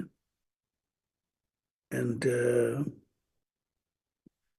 so in that regard, maybe I would want to speak about probably the BDM first, to say, as we just to remind the committee that we had 2 phases in what has actually taken a long time and ended up moving at a faster pace. Now, the first phase normally would have been what happened that finally at last, Chair, having been required to release the spectrum and then clear the section above 694 megawatts, between 694 and 800 megawatts for telcos, by ensuring that we switch off analog, something that has been a challenge, having done 5 provinces and 4 first provinces and the last big provinces. We reached a stage where we had to get to a point where we switched off analog above 694. But the challenges we were confronted with, as you might have said here before, was that broadcasters were not fully ready because of the revenue threats they were confronted with. In their attempt to reconcile what is in their records after digitization, it appeared to be taking away a significant amount of revenue. So out of that fear, there was a view that we need to make sure that the issue of set-top box installation, especially as it affects those who are registered, is is intensified, done even in the province, supposedly that we've done, were completed. So that we do our best that when we do final switch off of analog, broadcasters have been able to assess their situation and are ready to proceed into the digital phase that offers many benefits to our people. And then a compromise, you'll remember, had to be reached between us and broadcasters that we may not be in a position to switch analog in its entirety, but we migrated from above 694 to below 694 for up until December this year to take care of some of the issues that I have raised. It's a negotiation that took place between us and them, and I keep on commending the management in actually achieving that up until all stakeholders supported the two-phase approach. As we speak now, we are happy to say no less than 123 transmitters, I think, have been switched off. Only 20% analog is still remaining in as far as the second phase is concerned, which gives us an idea that we are on course towards probably ensuring that December target is actually done. Where we will be doing away with the dual illumination and so on, and all its implied sort of cost. We're saying this, Chair, because we've got a huge reason to celebrate. Now that the telcos have occupied a lower frequency below 800, it enables them to actually find it making a business sense to actually go to even the far-flung areas and raise even the opportunity of ordinary people having access to the benefits of a 5G. So that is where we are, and over and above that, it's also a major reform in the sense that it constitutes part of the president's reform items. It's one of the major items, which is key for investors. Now, that is where we are in this, and I dare want to say that telcos, by the way, have paid all their dues in as far as spectrum is concerned, which in its totality would have amounted about 14, what to call 14 billion. They are working with ICASA, and I know agreements have been reached with regard to social obligations, which are attached to them receiving the spectrum on the sort of connections they are supposed to make. But DG and the team will come to detail on this matter. But when it comes to SITA, SITA has had a lot of issues. It's a performance improvement. It's a reviewer of the business model. Update on the Public Service Commission roundtable recommendation, and the challenges of supply chain. In as far as performance is concerned, they will present that there's a clear trajectory in getting that area better. Currently speaking about 60%, hoping to be at a very higher percentage by the end of the financial year. And also, they will also present to you what interventions are being made in as far as audit findings, which are no less than 149, and the 40% achievement up thus far, but the clear intention to do bigger numbers by the end of March. The big issue, Chair, being SITA has had a lot of challenges. You will remember that the biggest problem that confronts SITA is the reputation as far as procurement in behalf of its clients is concerned, be it national departments, municipalities, and so on. SITA has not been a source of happiness in as far as this aspect is concerned. You would remember we had an MD who was appointed April last year, who actually presented intended interventions for a number of reasons. He had to leave us just around beginning in December and end of November. But when we came to this matter, we realized that this matter has not been moved. The issue of procurement, and it's becoming a huge crisis which had a potential to paralyze it. Against that regard, I would have advised the committee that I appointed a ministerial task team, which gave me a number of reports, preliminary and otherwise, finally gave me a report on the state of SITA, which they will share with you, which was not an exciting one. But in spite of that, since they have come in, we are beginning to see a series of green shoots in as far as the clients are concerned. That includes Department of Justice, Department of Police, even the willingness of Department of Home Affairs to engage.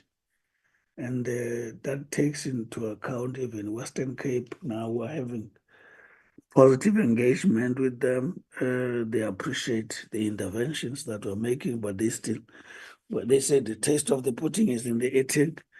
But I also spoke with the Premier of the Western Cape that he did acknowledge that he can see that there's demonstrable attempt to turn this around. There's going to be a regular progress report, Honorable Chair, in this regard, but I'm happy with what is happening. And the MTT's intervention, of course, under the leadership of, of the board, which is chaired by Mr. Kerubin, the MTT's intervention has exposed a lot of things in as far as SITA is concerned.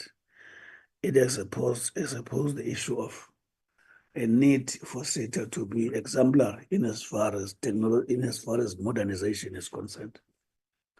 SITA is supposed to lead in as far as simplification of government administration, transparency, turnaround times, responsiveness, efficiencies, giving citizenship a new experience about government services, helping this country to actually reduce the cost of service delivery, at the same time improve efficiencies. For that to happen, SITA needs to be organized in a particular way, needs a particular skills profile. A lot of findings do demonstrate that there's a lot of work that needs to be done in that regard. Against that background, Chair, as the MTT was trying to intervene, it became clear that full dependence on the internal interventions would not take us far.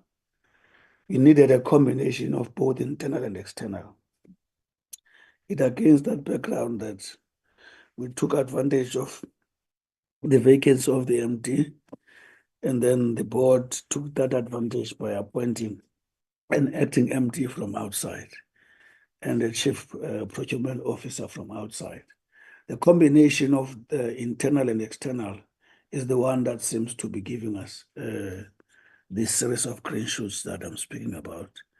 And against that background, Chair, if you don't mind, I would request DG and the team to take you through the details of the board presentation.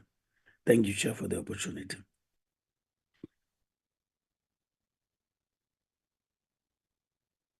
DG. A very good morning to the Honorable Chair. Good morning to the Honorable members. Chair, with your permission, I'd like to switch off my cameras just to preserve the bandwidth. The network is not good on our side. We seem to have interrupted power. I would like to take the honorable members through an update with regards to the BDM. Honorable members, I think the program itself is quite familiar. The last would like to basically bring you this presentation in as far as then the progress that we've done. In looking at the ecosystem, which you will find on slide 4 of the presentation, just to indicate there that the policy remains in as far as the migration. We are working also with the regulator, who then published the regulatory requirements, and the standards have also been signed off, approved both by CASA as well as the SAB. Sentech has been leading in as far as the transmission network, maintenance of that, including obviously the dual illumination. And then with regards to the interference, I want to indicate that at least now we're in compliance, following then the migration. We've had to make sure that we clear the sites nearing our borders. South Africa shares 6 borders, and we are happy that at least now we're no longer in conflict with our neighboring countries. There hasn't been any reports in terms of signal spillages as well. With regards to the DTT services, this is being managed by USSAASA, and the consumer awareness is being run now with our broadcasters, SABC, ETV, as well as the community broadcasters, and the logistics as well as distribution, including the registration, is being managed by Post Office as well as SITA. I'm also just happy to indicate, as the Minister highlighted, that we've cleared the digital dividend, the spectrum above 694, and the frequency restacking has already also been done. The high demand spectrum is now fully operational and utilized by the mobile operators. In fact, honorable members, as of the 1st of March, the mobile operators have already started commencing on the social obligations. So we'll be happy to come back to you to be reporting in terms of the progress that is made in as far as then the connectivity to the public institutions, which is your education, your health, as well as public libraries and traditional offices. If we then move to the next slide, in terms of background, as Minister indicated, we've had extensive consultations with key stakeholders, which then led to the approved 2-phase approach, which we'll move to the next slide, which is then slide. If we move to slide 6, in that relates to your analog switch off, the step 1 of the analog switch off services, and then that we cleared the spectrum above 694 fully used for the mobile operators. And then step 2 is what we are now working on towards then the 31st December deadline. In the program itself, in terms of step 2, if we move to the next slide, it meant that we basically switched off the analog transmitters. What is now remaining is the analog signal, analog transmitters. Just to give you an update, the SABC targeted 112 transmitters to be switched off on the 59 sites. ETV 7 of those sites. So we are happy that we've got the collaboration of the broadcasters in this regard. So then the remaining analog services in total, which is about 195, but just to indicate from a progress perspective, it's actually now 194. We've switched off an additional one. They are then scheduled to be switched off by the 31st of December. The next slide. With regards to awareness, We had some delays in as far as then the releasing of or approval from National Treasury, but we're happy to indicate that we've now entered into the SLAs with USSAASA, the SABC, as well as the community broadcasters related to public awareness. And this means that all these broadcasters will be transmitting therefore the awareness to the viewers. And this is in form of ensuring that there is basically live on-screen messages. Those are the ones that you see at the bottom of the screen. And also then they will, as and when, also inform the viewers as and when we will be then switching off in that particular area. Our lead time is that 2 weeks before the switch off, we then embark on the extensive awareness just to inform then the community in that particular area that we will be switching off. In our later slides, we'll also show you our plan, which is then target province by province and per transmitter. Moving on to the next slide on registration as well as installation. Just to indicate that for the period up to the 30th of September, there were 1.5 applications that were received. From the period of 1st October to the 31st of July last year, we also received an additional 138 registrations that were then captured. All of these, we are working in terms of making sure that the indigenous households qualifying, they will then receive their set-top boxes. This is an estimate of 1.7 million.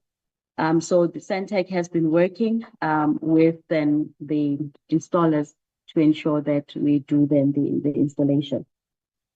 We've also then onboarded SITA to assist with the online registration. This has also assisted us in terms of mitigating.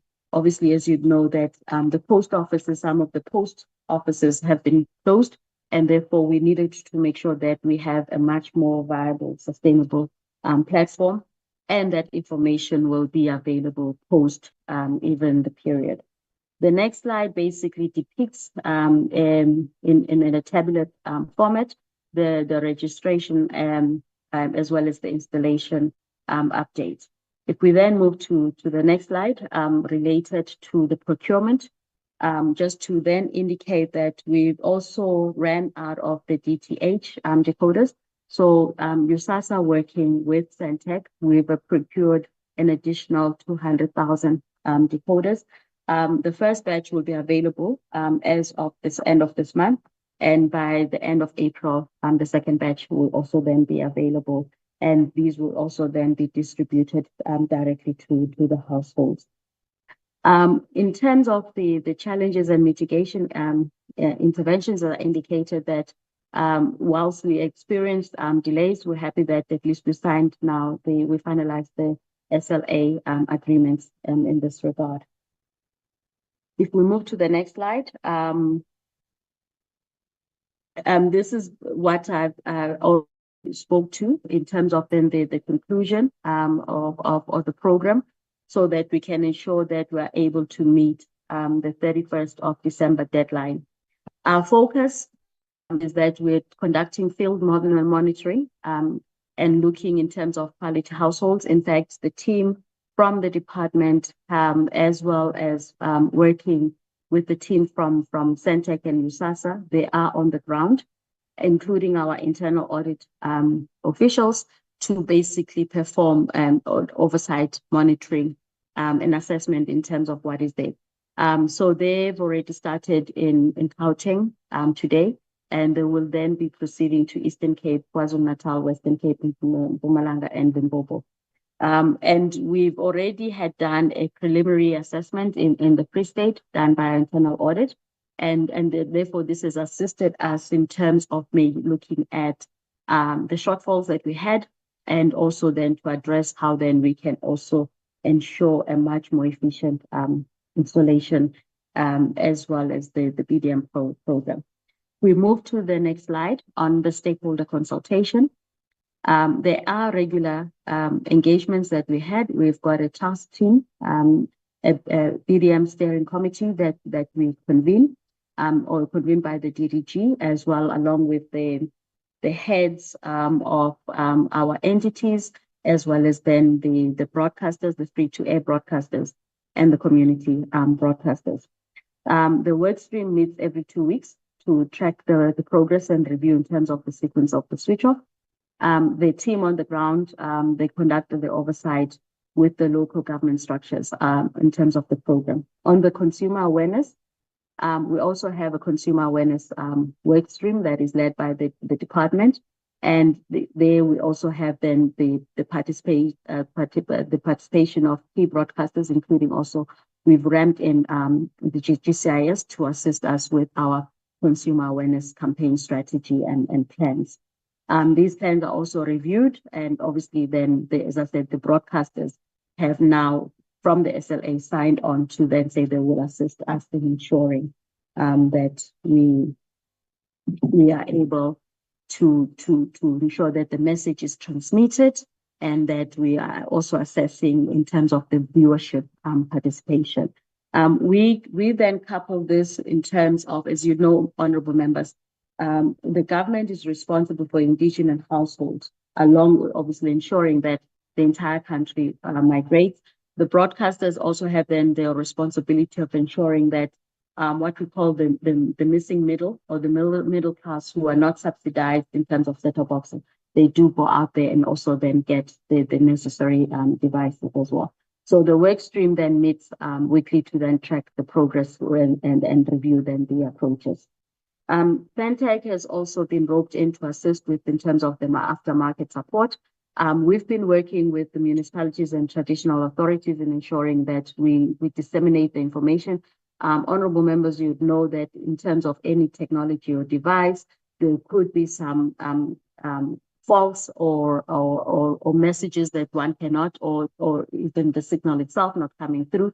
So all those information, whilst we have packaged them in as far as the leaflets and brochures, we do understand that some of the community members, and especially either the elderly or those with disability, may not be able to understand. So we do have, therefore, an aftermarket support call center that is then capacitated to be able to respond. And we're happy to indicate that we also have then the capacity to respond in most of the official languages in South Africa.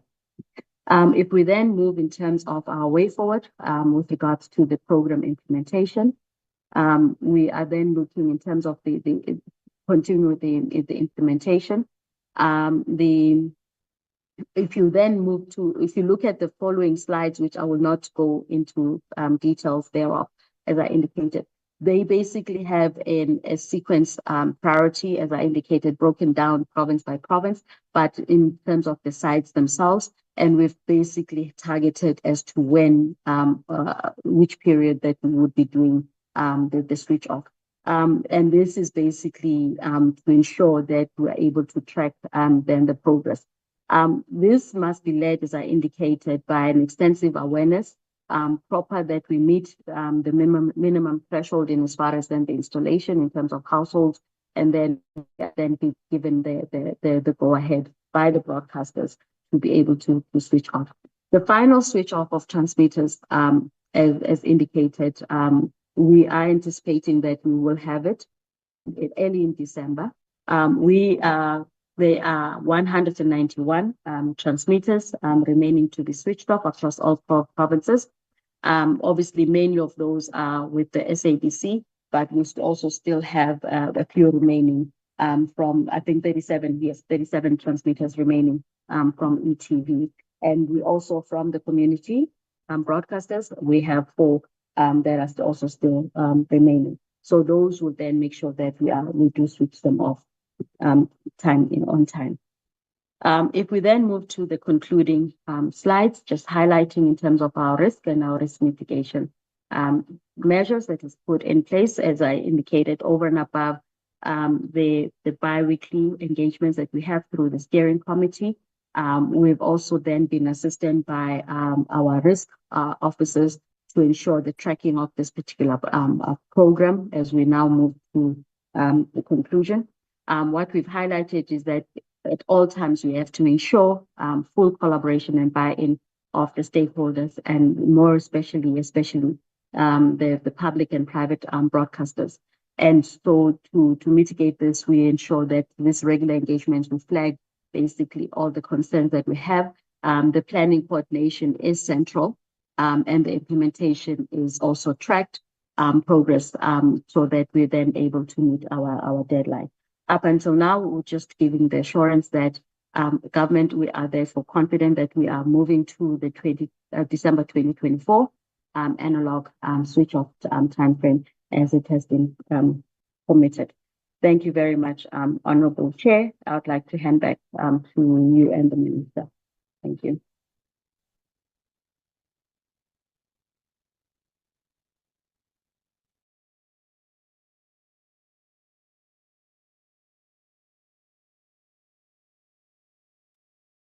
I would have expected that we take the presentations. So in the remaining minutes, 30,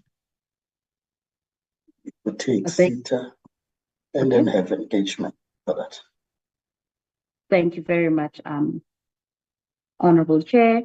Chair, I'm going to request that we put up the presentation from SITA. I'm also going to invite on the platform the chairperson of SITA, Kerben Pule, and the acting MD to take us through the SITA presentation. Thank you. Can I just come in at that point, DG, please? If you don't mind, Chairperson.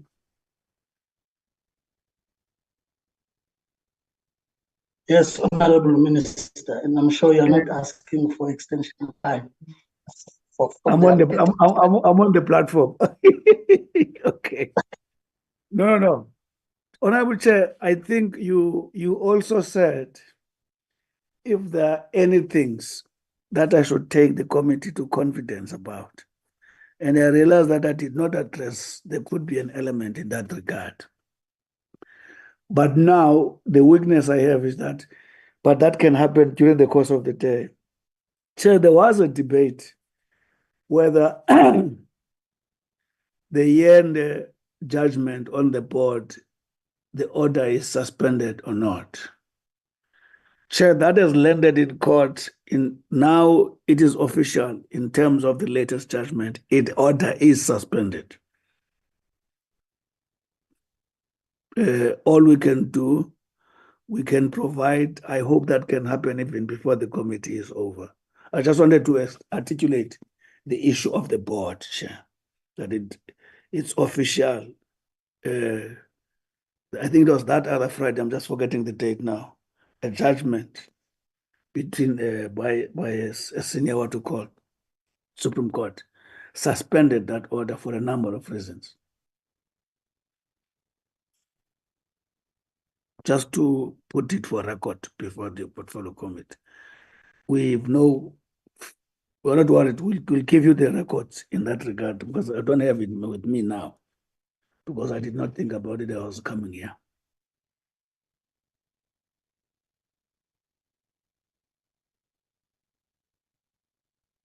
I'm saying this because I don't want to take for granted what committee said. The other approach, whilst you are awaiting the document, we can ask the MTT to present, which I'm not comfortable with. But for the comfort of the committee, we may do that very easily.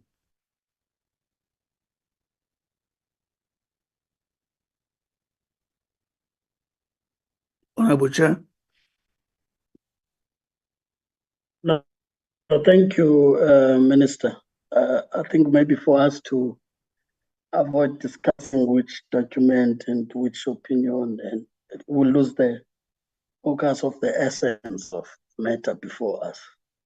The matter before us is for you to take us through the interventions that are being made to turn around SITA.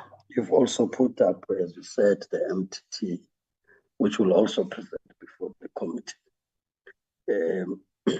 So with the minutes that we have remaining on the presentation, it would be, I think, be helpful to give the MTT opportunity to present, whilst we also organize what this judgment is about. Because remember, the opinion was not from us, but we have also asked Parliament Legal to do so. And we have accepted that opinion.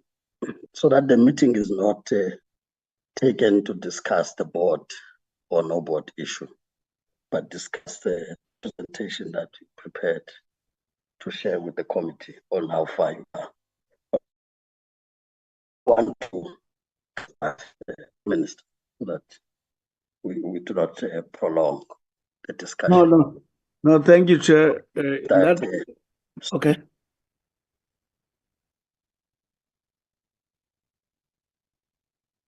Interrupted you, Chair. My apology. No, I was just saying, Minister, if that helps you, that will be the guidance so as not to shift the meeting to that discussion when the matter before us is to really look at whether it's turning around after this intervention that has been made. Over to you. Thank you, Chair. In that regard, can you, KP, allow MD to take through the presentation?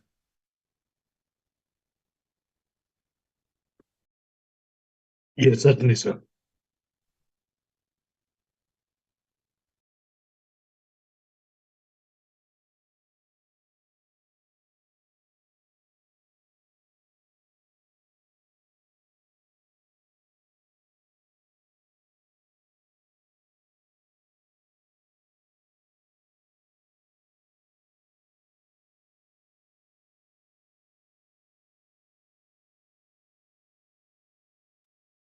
MD? Good morning, Minister. Good morning, Chair of the committee and members. Good morning, colleagues from other units. Good morning, DG. Minister, we have a presentation that we're going to run through, just highlighting some of the issues relating to our work. Just to give an indication to the committee where we are now as SITA, the progress that we've made since the last interaction, and then through the chair allow the committee to engage with us through questions or comments. Minister, the first slide just taps on the mandate of SITA, and we just wish to confirm that the mandate is still valid.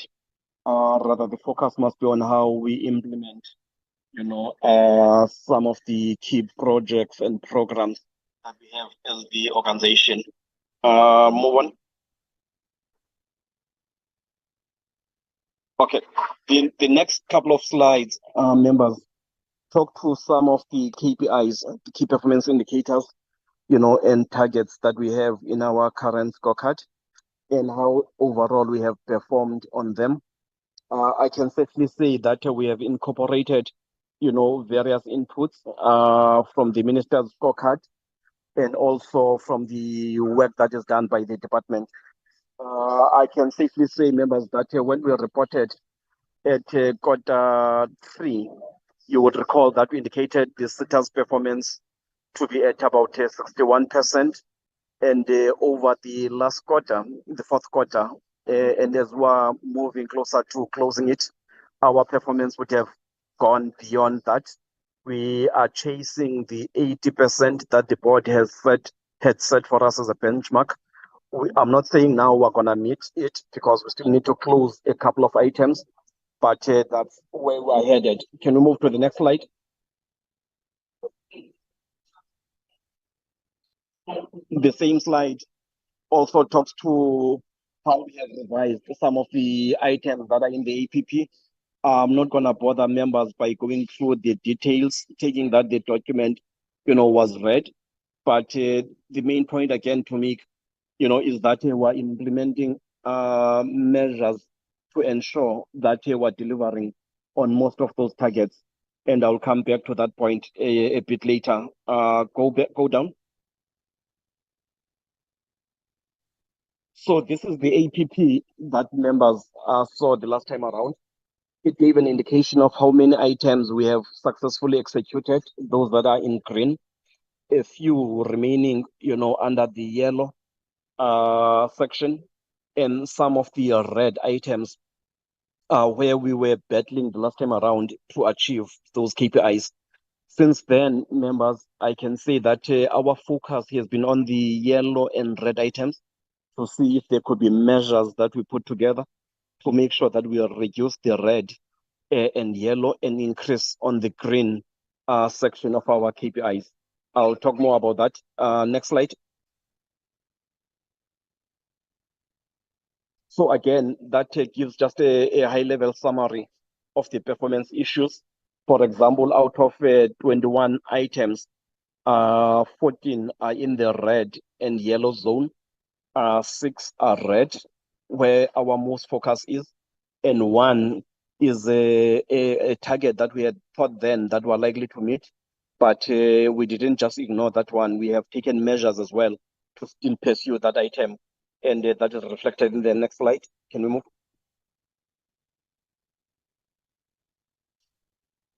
This is the updated slide, Chair. Again, it reflects on the progress, as of to date on the various items that I spoke about.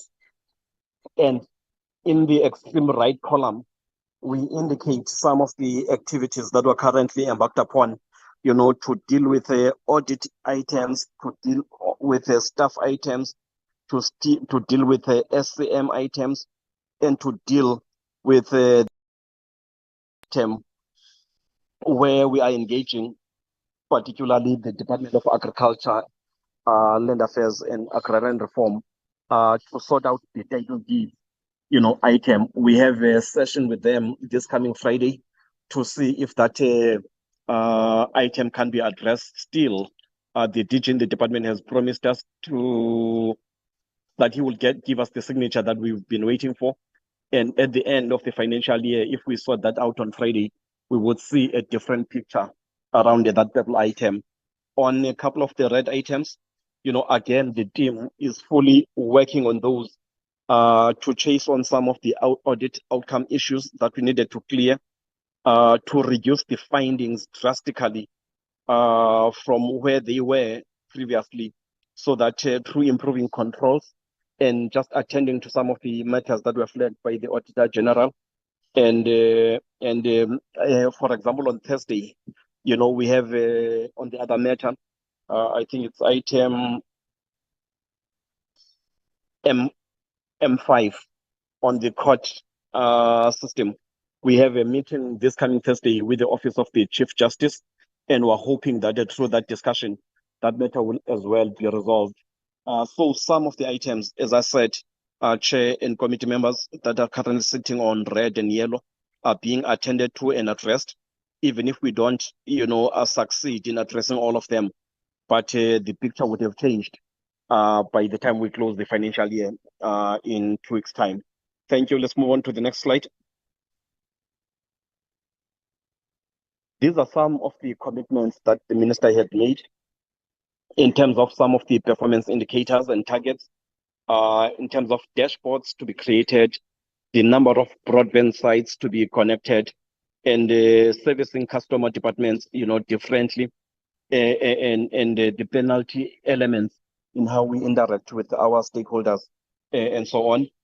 We are just recapturing, those in this slide to remind members, and then in the next slide we'll address how we have dealt with some of these items. Let's move on. This slide, members, is meant to demonstrate progress that we have made to date. The yellow bar indicates the escalations that we are sitting with, are remaining with us from the various client departments. The red bar, indicates new escalations, and the green bar indicates progress that we've made in resolving the issues. You would note, members, that in November, 2023, the items that were new escalations were sitting at 11. The items that were remaining with us overall were 28. and SITA had resolved only 3 items. But as at January 2024, and that picture would have changed as of to date, you see the pendulum tilting the other way, the number of items resolved exceeding those that are currently in the system. And incrementally, we would want to see the green bar going up and the yellow, going down, and the red disappearing altogether. That just talks to the progress made, and that through the interventions of the MTT and through the various initiatives, as pursued by the board and management. Thank you. Let's move on. Now, this slide, members, talks to what I alluded to earlier on, those targets that were set by the minister that are in the scorecard, but also elements that are in our APP. It gives, a reflection of what we have done as the entity to digitize government, the number of services that we have created that are accessible to various, citizens and households and government entities. And on the right-hand side, we indicate, a two-pronged picture.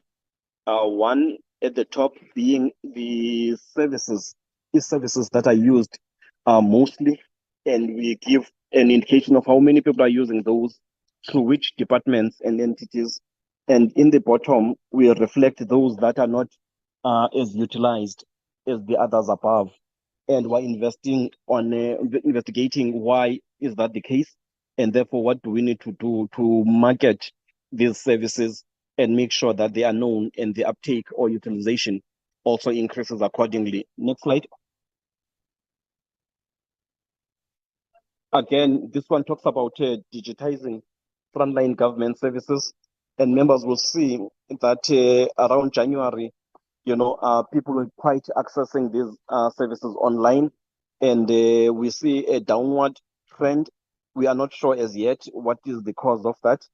Maybe it talks to the point I alluded to, how these are marketed and positioned accordingly so that people know and have better access, to them, because they are meant to empower and address their issues. Next slide.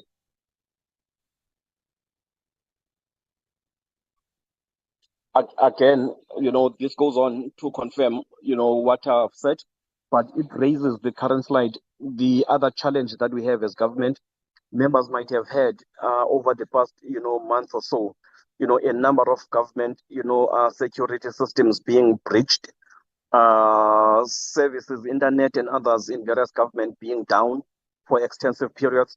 And that is partly, members, through the existence of all these old legacy systems, an item that we're currently addressing, because they don't talk to the current skills that we have. They don't talk to the current safety and cybersecurity, protocols that we have, because they are old. They were established before the current methods. But that's where we think that SITA needs to mobilize funding, or government has to provide funding, perhaps to drastically either do away or modify those legacy systems so that we provide continuous and safe, services. Next slide.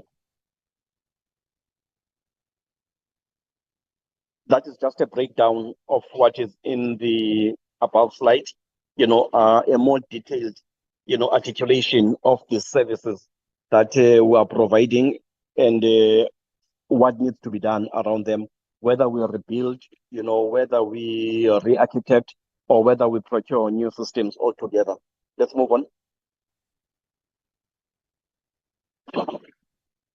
This slide, again, relates to the minister's scorecard, the number of dashboards that are being created. These are meant to give easy reference to the work being done, but also allows monitoring of progress and real-time interaction, with issues as they happen, and all of that. So we are working on those dashboards, and some of them are being used already by the various departments indicated, and we indicate as well the platforms that we use for what particular purpose in the slide, just to give members comfort that about already 100, dashboards are being, implemented, and the progress in terms of those is currently sitting at about 93%. So there is, progress that we continue seeking to improve. Let's move on.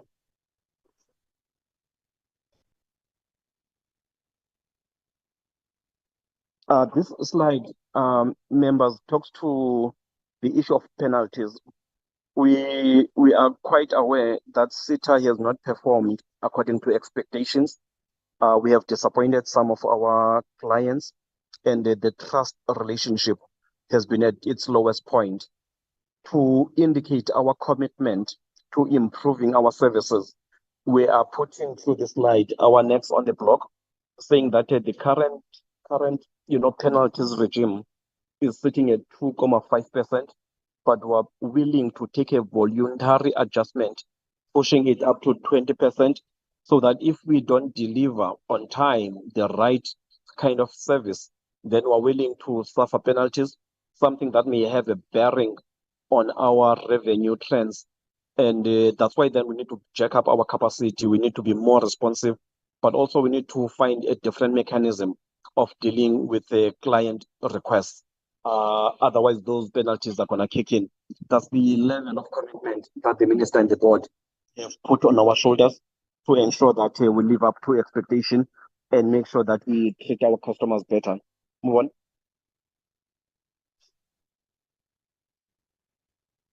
The other issue around penalties relates to competitive pricing. Client departments have complained that SITA services are too exorbitant, that we currently charge them way above market rates. And again, this slide seeks to demonstrate our performance in addressing that kind of an item, that if departments can do their own market research and provide us with evidence that the kind of a service we are providing them with can be attained cheaper from other market entities, that SITA should be willing to match, that new price, if not better it. So again, it goes to show our commitment. And this is an item that we're discussing with Treasury, because some of these are determined, at that level. So we're working on that as part of the reforms that we're bringing about to turn around SITA. Thank you. Move on.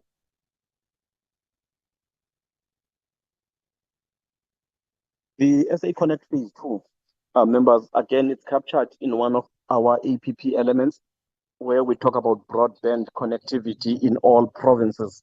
That's a program that has been going on for quite some time. Progress has been made remarkably. We are now even ready to move to the next phase of that project. And it's one of the things that has been quite, a priority for a number of provinces. We've been meeting with provinces through the Office of the Premier to deal with this matter. We have assured, colleagues in those provinces that will deliver on the broadband 2 item long before the timeframes. The team has processed this, and probably during the course of April, May, it should be finalized and approved. And they would therefore, for example, in the case of Western Cape, where they wanted this matter to be finalized by October, we have given them assurance that by June would have addressed this thing and approved it accordingly. That is the broadband arrangement. Let's move on. Next slide. The next few slides talk to what the minister has already addressed as well, and the DG, the role of the ministerial task team. I'm not going to bother members with all the details because this presentation has been made before. So you do know by now the background to the task team, when it was formed, the mandate, and so on. The challenges that they picked up at SITA are listed in the current slide. And these are the issues that the task team has been seeking to address, working under the supervision of the board and assisted by management. Let's rather get to the next slide that talks to the issues, the recommendations made by the task team. After interacting, with management and the board, the task team had reported to the minister various interventions that they had recommended. And I can safely say, members, that most of these have been addressed already or are in the process of being addressed. For example, in the procurement space, we have appointed a competent and highly qualified person from outside SITA to just manage and stabilize that area, given all that had been happening in that space. Hence, we've seen some urgency and we have seen some of the escalation issues being resolved. We are doing that also having, initiated an arrangement where SITA, working with its service provider, is expediting the development of the e-procurement system so that going with that, departments can automate how they send, tasks to SITA, how SITA procures, and how that gets monitored through the various dashboards. We are hopeful, members, that that would reduce the delays, that would put SITA processes above board and take out the human element in the administration of the SCM, processes. The MTT has also been meeting with various client departments, trying to address their escalations and issues of concern. I can safely say that as of today, for example, the MTT working with management has met with the SAPS and resolved one of their long outstanding item, an item that had started in 2019 that had not been resolved for quite some time.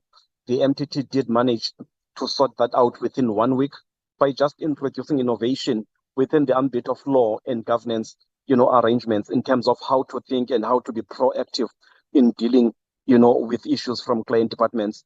So far, we've seen happiness from General Mavunja, who deal with ICT issues in that department, and from the commissioner, who was part of the meeting that discussed the matters with SITA. The MTT has met as well with the Department of Justice. There had been also a bilateral between the two ministers to look at various issues like the court recording system and the court recording audio-visual system and a couple of other items from that department. And I'm happy, members, that there has been a joint resolution in terms of how to resolve those issues, drive them forward, but also just a general improvement in relations and the willingness between the parties to work together in finding resolutions. One of the items that's been frustrating in the criminal justice system and perhaps other entities has been the network, connectivity, its consistency and availability. Through the MTT, SITA has met as well with the CEO of Telkom rather, CEO of Telkom, joined by the CEO of BCX and OpenServe, where a number of connectivity issues, network issues were addressed. And the parties have set up, a task team that will be reporting to the principals on the 25th of this month. The main, responsible of the task team is to investigate all the outages, what seem to be the challenges, and propose clear measures of how to deal with these. And we've made this our priority, Chair and members, because if we're to resolve the issues affecting Telkom, the Department of Justice, we would invariably have also resolved issues of connectivity for home affairs. That's why that intervention is very important for us. So the presentation goes on, to discuss a couple of other, interventions around the contract management, how we even deal with the service providers, that work with SITA around some of, these issues and how they engage with client departments, but also how they are held responsible for what they have to deliver and the quality of that through better contract management, interventions. And we're doing all these, members, next slide. All these are happening in a context where SITA is beefing up its capacity. Members might have seen the advertisements that went out over the last weekend, where we seek to fill about 5 executive positions, because stabilizing the ExCo has become a priority for us. It becomes very difficult to lead others when you have acting people in key critical positions. So we'll fill the positions, but we're attending to other portions below ExCo as well. But we are engaging, GTech that we have brought on board, the under Treasury to come and assist us with reviewing the skills sets at SITA, with reviewing, the current operating model at SITA, but also making recommendations around how SITA can better perform, not only in dealing with supply chain backlogs, but most importantly, in dealing with how SITA becomes a cutting edge, service provider to government and citizens on ICT, matters. We are bringing on board the National School of Government to assist SITA in building the requisite competencies and capacity, not just in terms of skills, but also in terms of attitudes, in terms of the organizational culture and how SITA should be doing, its business. So those are some of the issues that we are dealing with. But beyond, maybe as a last point, we have noted that there's currently about 376 items that are in the backlog. Most of these, fall in the category of items that are below 10 million. And we are currently working on a model where the organization will devolve some of these items to provinces and regions, and with clear control measures, with clear audit measures in place, but with clear also oversight from the governance structures, of the organization. We think that the fact that everything is centralized, that's what tends to cause the logjam, that's what tends to cause the bottlenecks. So those are some of the interventions, next slide, that are being implemented currently. I've covered this one, working with Oracle. I don't want to mention service providers, but there we have various modules in their ERP system that talks to e-services, that talks to even automating a catalog of services, their price list, that talks to, having all the specifications, being part of the modules, so that every time we procure computers, we don't have to start all over, in putting together specs and thus creating, delays. If we can have those in one, platform, then we can always reach out to them, modify as and when it's necessary, and procure with speed and accordingly. Members, these are some of the items that SITA is currently working on to transform and stabilize. We are hoping that through these interventions and through the supervision and guidance of the board, that will turn the corner. The organization will be better stable, and the organization will better perform.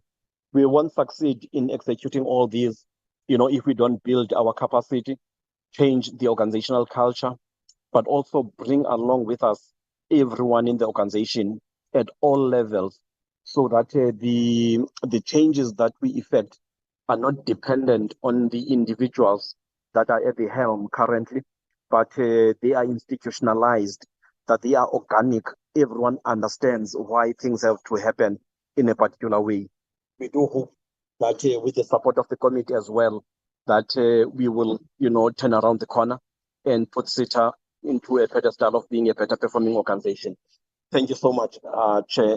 I think that was our last slide. This one is just, a summary of the top 10 clients that SITA has been looking at, that the MTT has said they must be prioritized. I can safely report today that the MTT has met almost 60% of those top 10 client departments, finding a way of resolving their issues severally and jointly. For instance, the justice, we've met that department, we've met also the SAPS, but we've met all colleagues that the CIOs that work in the criminal justice cluster, to look at, because some of their systems are interrelated. We will be meeting, in over the next 2 months, almost all the departments that are indicated in that slide, so that we find, resolution to their pressing challenges. Thank you so much, Chair. Thank you, Minister. Thank you, DG, and the Chair of the Board. Maybe the Chair will have something to add, and they will be ready to take questions. Thank you. That is where we are, Chairperson. Thank you. Thank you, Honorable Minister and the team. As will be now given to members for questions and so on. Now I'm coming back to that issue raised, Minister, which you said you couldn't cover in the overview, and that you would ensure that before this committee closes, you'll organize the document thereof. I've asked that the document be circulated, but that you can also share with the committee, but also important for South Africans that are following deliberations of the committee, that if you have the document, that at least you can share, speak to it, which is the judgment, because probably in the questions to be asked, some of the matters may not be that of the MT, but the board that runs governance matters. I hope the Honorable Minister still hears me, and that he would. Are you asking me to do something, sir? Or something you didn't hear me. So. No, I can hear you. Oh, okay. No, Minister, I've indicated that you said before we close the meeting, you would have shared the document by then, in terms of what you could not cover in the overview regarding the status of the board as per the court decision. We are at that point, so that if in the questions that are asked, it may be matters of governance and not that of the MD. And then when the board responds, at least we should know you've put this not only for the committee, but for those South Africans who have been following deliberations of the committee in that scope. So if you have the document and the ability to share, I would say it is helpful to do that before we get to questions and responses. Thank you, Honorable Chair. When you say share, do you want me to put it on the screen? Yes.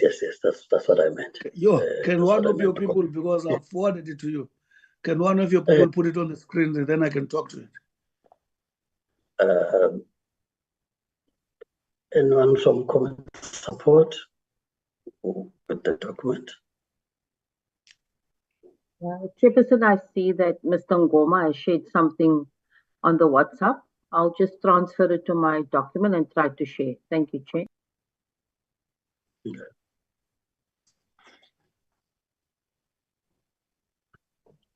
Well, in the meantime, try and check if there are questions. The members would want to have questions. They can raise their hands so that I identify them. While I go through what is on the screen. Yeah. There is it, Minister. Yeah. Yes. Thank you, Honorable Chair. Thanks, honorable members, colleagues. Utem Ngosi, can you scroll it a bit? Sorry. No. Down, slightly back. Yes, you are right. This is simply showing a matter, honorable members. Remember, we were here. We said to the committee, in our view, the judgment to reinstate the board was unimplementable. We explained the reasons, but because, and the committee saw it in its wisdom, that it seeks a legal advice, which the committee did and shared with us. But as we said, what we said, we thought it was important to do a declaratory order with regard to what is the state of the judgment is.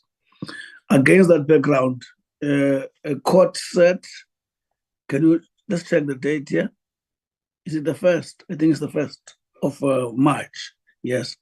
Now, between the minister and Makanu, and others. But proceed, go up, the minister being the applicant, others being, just go up. Go slowly. All others are respondents. Second respondent, SITA, third respondent, Kati Sibandal, and so on, fourth respondent, Luvuyo Kaisen, and all the board members who are currently sitting, and the board members who are actually taking us to court, right? The order is made of the court by the judge whose name is reflected here, duly stamped by the register of the court, and is submitted electronically, and so on, to the parties legal represented by email. The order is further uploaded to the electronic files of this matter on case lines by the judge or executor. The date of this order is deemed to be 1st March 2024. Go up. Having heard the representative of the court, I'll read it, Chair, because it's very short. The matter is urgent and is determined in terms of that section. It is declared that the filing of the application for leave to appeal suspends the operation and execution of the order granted by the Honorable Court Payende AJ on the 2nd February, pending the outcome of any and all appeal processes filed by the applicant. The first, second, and the third respondent are hereby interdicted from convening any board meetings of the SITA and from implementing or acting in terms of the order pending the outcome of any appeal by the applicant. And then the first, second, and third respondent are ordered to pay the cost of the applicant in this application, the applicant being the ministry, jointly and several, one paying the others to be absolved. The counter application instituted by the first, second, and third respondent is dismissed because when we applied for the suspension, our opponent counter applied, and it says here that counter application is dismissed with cost, which costs are only in respect of the applicant. That's it. That's the official status now, Honorable Chair, if it's so in that.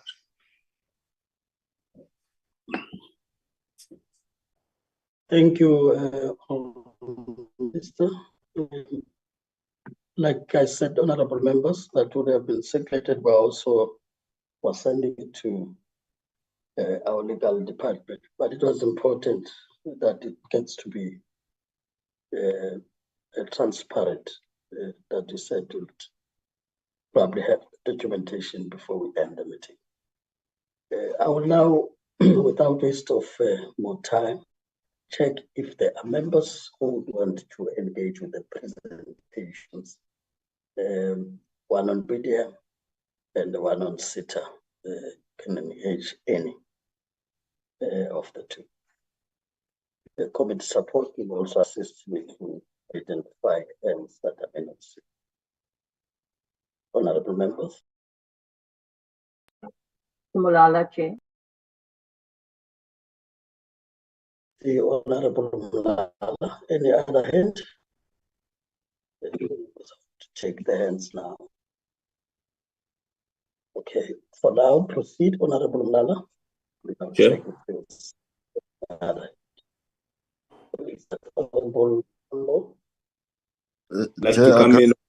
I'd like to come in on SITA, Chair. Yes, I've noted you, Honorable Bambo. Thank you, Chair. Noted you. All right. Honorable Mlala. Yes, thanks, Chair. I hope I'm audible because your network is sometimes not more audible. Can hear you. Can hear you, Honorable Mlala. Yes, no, thanks, Chair. And thanks for the presentation from both the department on their entities. My questions, largely, I think maybe before my questions, also appreciate the fact that in terms of BDM, there's visible progress. The only issue that I would like the department to talk to is the issue of one, because I can see you have done a lot in terms of PDM, and we appreciate that. But we want to specifically speak to areas where local SMEs are going to benefit in terms of both the spectrum and the digital migration. How do we ensure that at least our people benefit in that regard? My next questions will be around SITA. There was a controversial transversal panel contract in the Western Cape. In the presentation, I heard that you're moving quite well with the Western Cape provincial government. Can you briefly tell us how far are you in relation to that so that this matter can be closed once and forever? The second issue is around cybersecurity. I think SITA should be the leading example in relation to this issue. Now that we're approaching elections, there's also considering the geopolitics. The world is shifting towards more conflict than unity. The likelihood of this occurrence of interference is quite high. So I want to know from SITA what you guys are doing in terms of cybersecurity. Is the progress? Are we safe and secured? Is state information secured? That's the second question. The last question would be around how far you are in terms of resolving the AG's issues, because the part of the reason why the minister established the ministerial task team was around the issues raised by the Auditor General. And maybe in closing comment, also appreciate the minister that at least you have an order that cancels the previous order, because if you go back at that time, there was no order that was dismissing the previous order. At least this time there's a difference. So I still believe that we were correct at that point. But now that you have actually done the right thing, there's an order that says this order is suspended. And then in that way, we really appreciate that. I think our concern were not necessarily personal. It was just an issue of process to say, can you please, because we understood that our legal team actually gave us a good advice that, until then there's another order. And now there's another order, and we appreciate that, Minister. At least now there's a good standing status for the board. We will not be held accountable for anything. And we appreciate that, Minister. Thanks very much. Thank you, Honorable Mlala. I recognize Honorable Pambo. Thank you very much, Honorable Chairperson. Pambo. Thank you very much. Can you hear me? Can hear you now, Honorable Pambo. Can proceed. No, thank you very much, Chair. Colleagues, I think we must, I'm on SITA, Chair. I think we must restate the mandate of SITA, and I think it's found on slide 1 of the presentation as we were given. So I won't reread that to the record, but I think all members are aware of the mandate. I think it's important to reiterate. I don't know to what end, because we've been saying this ever since we became parliamentarians. When we moved from one portfolio committee to the next, the complaint would be about SITA. And this is mostly, palpable with Home Affairs.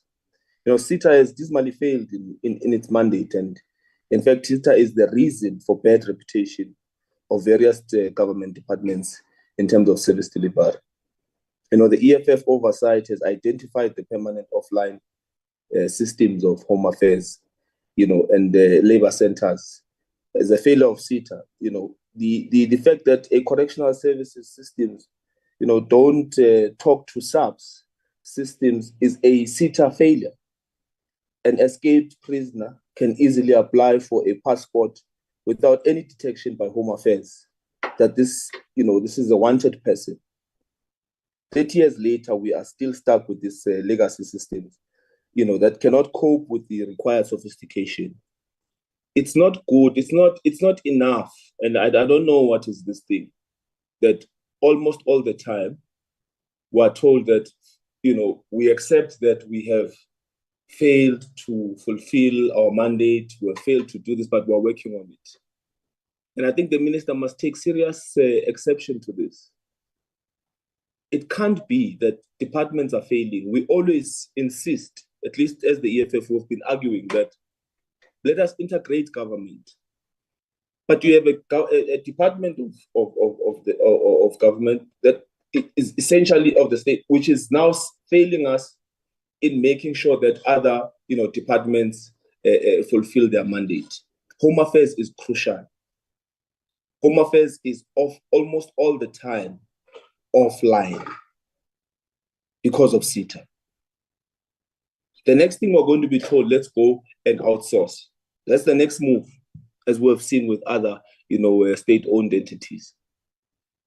So, Minister, I think you must say something about this, and you must speak very sternly and tell us what have you done in intervening in SITA, because it cannot be that SITA just sits in the same position in perpetuity. The other comrade has already spoken about the report, and I'm not going to delve into that. I don't want to waste the committee's time. But I really think that we must, you know, immerse ourselves in this and take time to really consider what, you know, harm SITA is doing to these various departments that it gives services to. It is really a concern, and without politicking, we must really think about the impact it has on our people's lives. By so saying, Chair, I think can the Minister and SITA please say something to this effect? Thank you very much. Thank you, Honorable Pambo. I check if there's any other member that I may be leaving behind as I give to the Minister. Okay, Honorable Mdagan, you are recognized. And then proceed. Thank you, Honorable Chair. Honorable Mlala lowers the hand. I'm requesting permission, Chair, not to switch off my camera. I'm in the situation where the power is not reliable.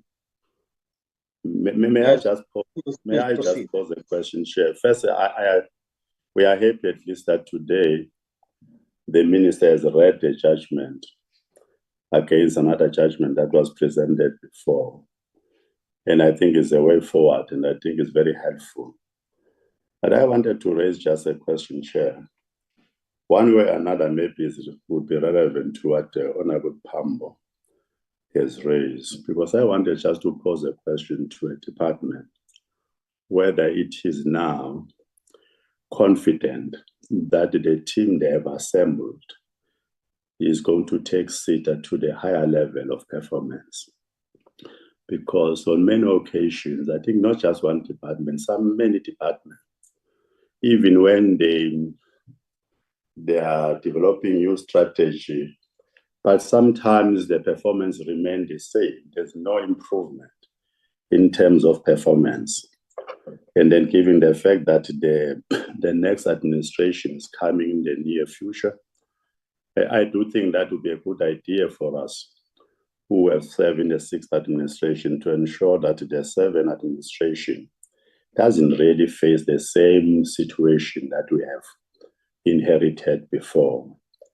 Because I think it would be important just to ensure that SITA is so important structure or a body in the entire department that is supposed to assist all of us as citizens to have confidence that our entire communication sector is protected also against many other criminals who always interfere with other people for various reasons. But to me, really, it would be a good idea if the minister and the team, they are now confident that this team that they have assembled is going to assist us to take SITA to a higher level of development, that we don't have another time next year, not even next year, this year, because election, I'm told, is the 29th of May.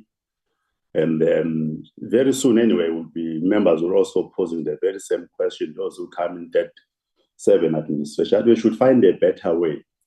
When problem have been identified, we set up, we dissolve.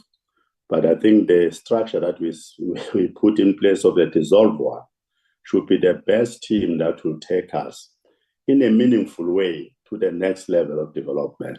Otherwise, we tend to be repetition on top of repetition. There's no progress in terms of solving a higher problems in our society. I wanted just to raise that, Chair, that maybe the minister or any other person in the department can assist us to just give us confidence that now we have learned from our mistake for the past 3 administration or 7 or 6 administration.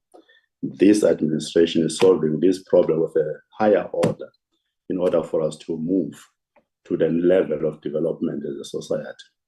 Because if you are told that the next economy is information or knowledge economy, surely SITA is at the center of this knowledge economy, should be able to take us really to a higher level, broadening the ownership, but also ensuring that the general population is empowered with information, correct information, but also they're empowered materially to ensure that really don't repeat the mistake of the past of having, particularly that was committed by the mineral energy complex, that even the new economy exclude the majority of our people. I wanted just to make that point, Chair. Thank you very much. Thank you, Honorable Mtagana. May I then check the minister and the team? You will indicate how you want to approach the response to questions raised. Minister.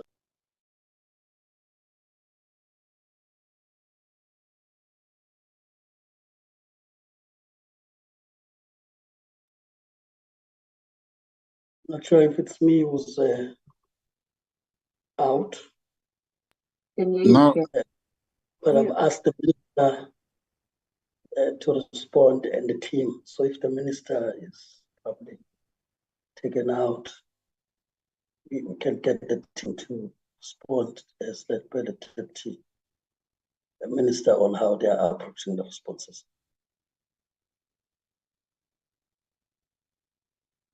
You want me to come in, Honorable Chair?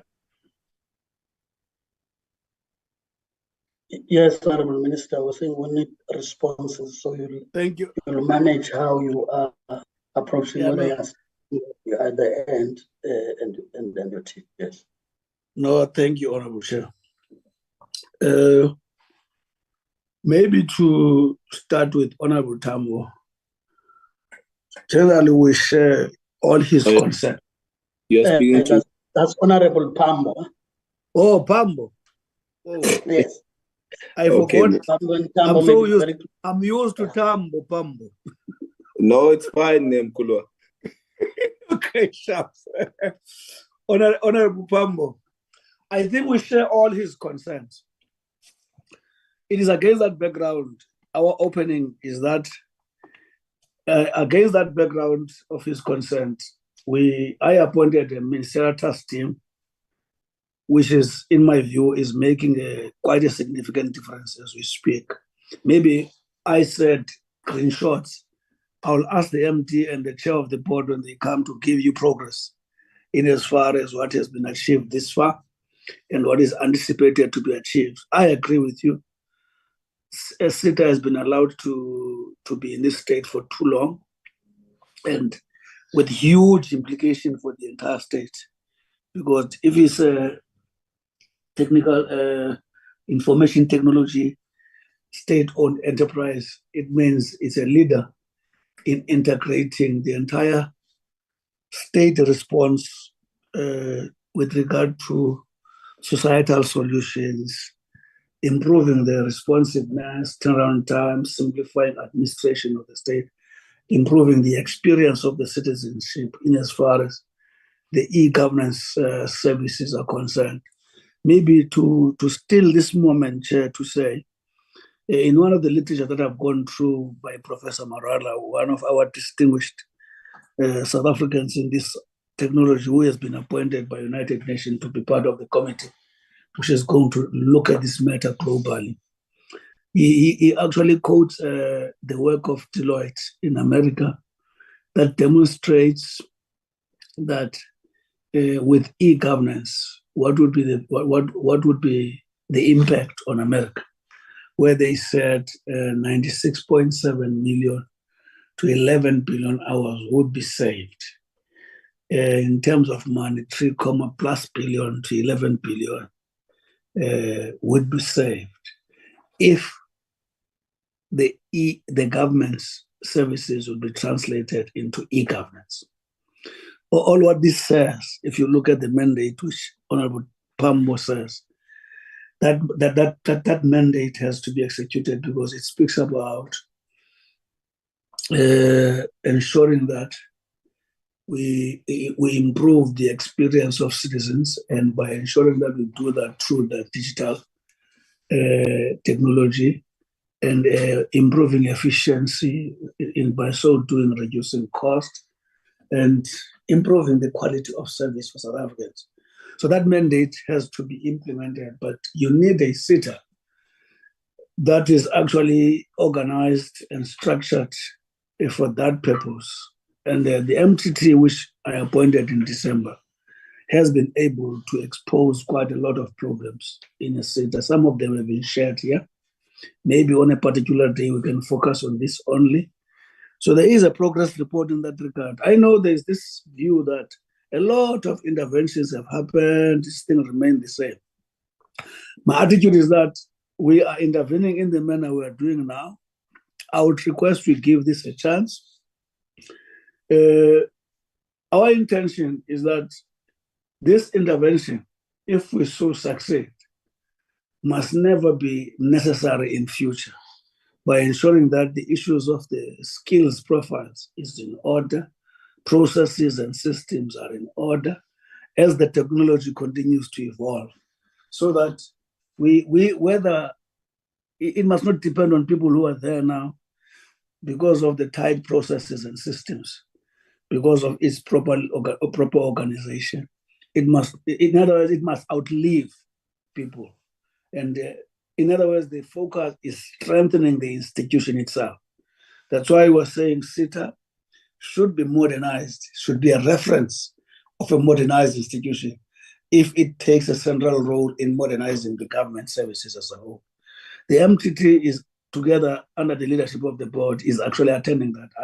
When they respond together with the DG, they will give actually progress report and what their plans are in as far as dealing with that Honorable Pambo has said. And I share fully his concern. The reason we appointed the MTT is because we are actually taking the very exception that the member is taking. Honorable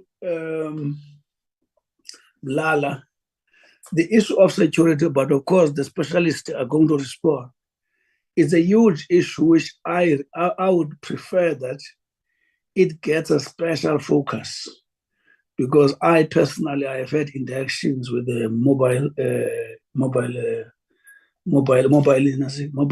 operators, how this matter is becoming a serious matter, especially as it pertains to the relationship of the big guys in the world, that's America and China.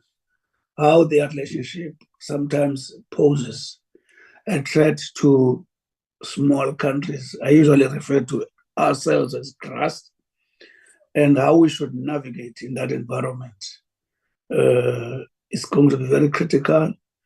For instance, some of them between the two, in particular America, and there are instances where they wouldn't want their technology to be shared with the East. And we have not actually picked that from the Chinese, from the Eastern side. But we are saying, how do we then navigate? It's a matter that we need to come back to the committee to actually speak in a more structured and a more strategic way about it. It's quite a big issue. Having said that, Honorable Chair, I would request DG, the Chair of the Board, and MTT to respond very directly to the questions as having been raised.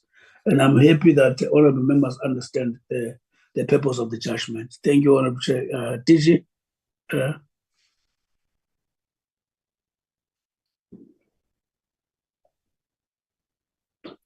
Thank you, Minister. I'll ask Peter to respond.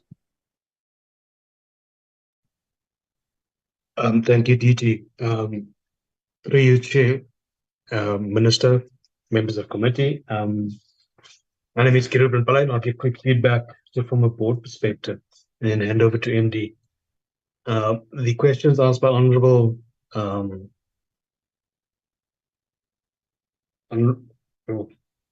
Matakana, in terms of his team assembled, is enough to take SITA to the next level. So the answer is no, not quite. There's been quite a number of interventions that have taken place. 50% approximately of SITA's ExCo is not fully capacitated. We have started the interview process. We've already appointed COSAC, for example, but there's another 5 execs interview. The adverts went out last week, Saturday. And we hope to then recruit and capacitize that particular ExCo, the management team, fill out all the vacancies. The focus of SITA as it's doing its change has been to focus on people and process as opposed to only technology. I think there was a bit of an undue focus on only the technology, because technology is not the only thing that changes things. It's people and process that contribute quite significantly. So on the people side, as MD has said during his presentation, we've been arranging training with School of Government. We also plan on capacitizing those people with required skills, closing off on the required vacancies. The long-term intent behind everything is to ensure sustainability, because one cannot run a continuous sequence of interventions. Interventions are intended to get to a new steady state, so they have a specific time frame. So we are working on making sure that the team is fully capacitized, has the required skills to deal with the challenges going forward, and all the new technologies we need to assimilate, as well as all the customer demands. So it is something that is in progress. We're hoping to at least get all the positions filled in the next 6 months. The other comment I'd like to make is on Honorable Pamba's question. I think the discomfort has been expressed is shared with everyone in terms of the poor performance, lack of integration, lack of functionality. I'm going to refer, however, in terms of what is being done about it, I don't think there's too much we can do about the past, but we have to solve the problem going forward into the future. In the future, we've tried to make sure that SITA can adequately address these problems. On the performance, for example, whilst the network has been strengthened, it's also the basis for the reason why SITA is now giving out performance guarantees, willing to take on far more significant penalty regimes. One of the problems in the past that existed, and unfortunately it caused arguments and miscommunication, is that occasionally a customer would buy a service at a bronze level but would expect platinum level service performance, because maybe they did buy platinum level at another point in the network. But then there would be this perception of inappropriate performance. We hope to dispel those illusions by making sure that it's about compliance to contractual obligations, and the penalty regime, quite an aggressive one that's been put forward at 20%, and it covers roughly 50% of SITA's entire service base, is intended to then unequivocally indicate whether performance is substandard or not. So that's something that's already been done. The other 2 elements dealing with legacy systems on integration and functionality are longer-term issues. In the MD's presentation, he did reflect on legacy systems. We've at least identified them, 190 odd, and now there is a rationalization program to look at evolutions to more modern technology, getting rid of the ones that we no longer require or that do not meet expectations. There's also been an extension towards working far more tightly with the customer. Admittedly, we're working with the customers far more tightly, the ones that have escalated, which is DOJ at this point in time, where we're finding out that things like the court online solution, they didn't actually want a maintenance extension. What they actually wanted was a technology refresh. So jointly together with them, we will put a spec up to market and find a solution that better meets their future needs and requirements, as opposed to the original SITA interpretation of it, which was purely a maintenance component. So I think work is happening on there. I think that's why the minister didn't give a completely glowing recommendation. He simply said there's green shoots. We have to continue with these programs. We have to entrench them. We have to industrialize them. And that is what the focus is over the next 6 months. The other topics I will leave to MD with only a closing comment on the cybersecurity issue. In the MD's presentation, there is a slide on cybersecurity. SITA has got a framework established for itself. However, that framework needs to be industrialized further and shared with other customers. So there's a lot more work to be done. And from some of the discussions we've picked up, it's not only about the technology, but also our methodologies and our process and philosophical worldviews in terms of how diversity comes into play, how AI comes into play. And those are the technology concepts I'm mentioning, but there are others as well. So I think there's a bigger forum discussion required to happen because we need to take a South African position on it. And unfortunately, at the moment, from a SITA perspective, we mainly have a SITA position, so we need to expand that. Through Chair, I'll stop there and hand over to MD.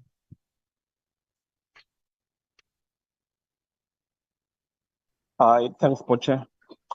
Chair, I think you have covered, through you, Chairperson of the committee, I think you've covered quite a number of items. The issue, the transversal panel for the Western Cape, yes, indeed, we are attending to that.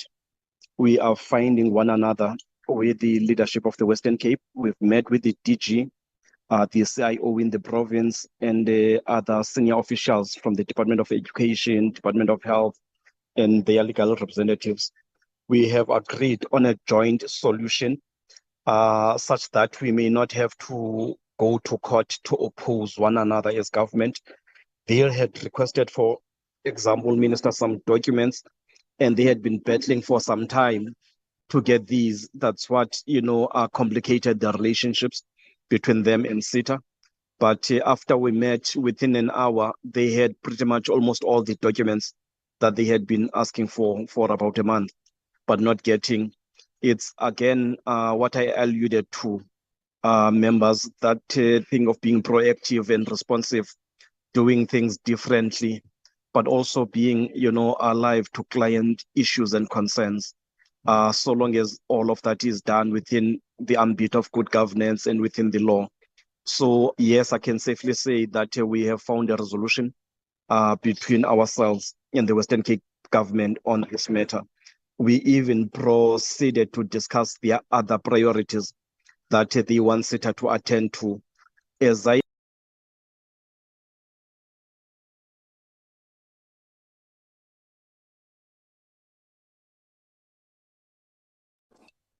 Chair.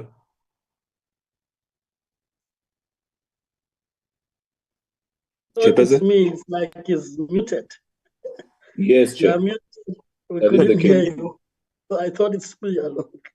I submarined. Yes, you were still saying they were presenting also other priorities. Yes. Then Chair, you got cut, we couldn't hear you. Is it? All right. Yes, they even presented to us their other priorities that they said they want us to attend to. And again, we've been proactive in attending to those alongside the priorities from other provinces. For example, Western Cape said their number one top priority is the broadband connectivity because their current contract is expiring in October. And we have been working flatly on that as management, and I've assured the DG that side that we will deliver on that item as late as June this year. So we are in touch with the colleagues, even when they have issues of challenges about power outages from generators, from their other facilities. We talk to resolve those issues, make sure that their facilities are up and running. And we are taking that similar attitude and approach to other provinces as well, Chair. The chairperson of the board has covered the issue of cybersecurity. We've just been made aware, of other recent attacks, from JIPA and other entities. And my team has already circulated information from when the comment was made earlier on by one member that can we have, an urgent discussion on this matter and formulate, a portion on how to deal with this so that we can report to the minister and the committee next time we interact. And we'll do whatever it takes because we know the risk it brings, to government services and to the country generally. So where we can find solutions, technology solutions, human solutions, and others, we'll attend to those. The chair has also again covered the issue from the AG, all the issues that were flagged. Our priority has been to make sure that we reduce the number of findings, that incrementally over time, we graduate from the current qualified, report status to maybe unqualified and then to clean audit. We hence then we're beefing up our capacity and controls. That's why one of the positions that we advertised this past weekend is that of the executive for internal audit, so that we beef that capacity accordingly and make sure that we attend to those issues. As a matter of fact, we're having a meeting this coming Friday, with members of our audit committee, to further engage around those issues and measures that management is putting on board. We would admit, members will be the first ones to admit, if you look at the report of the MTT, it covers some of the concerns that were raised by member, that because SITA is failing, other government departments are also failing because of us. We can't deny that. We can only proactively work out, to assist departments, because it's not nice when funds are taken from them by treasury because SITA didn't deliver. It's not a good thing when they miss out on their plans and deliver a mandate, all because SITA has not held to the side of the bargain.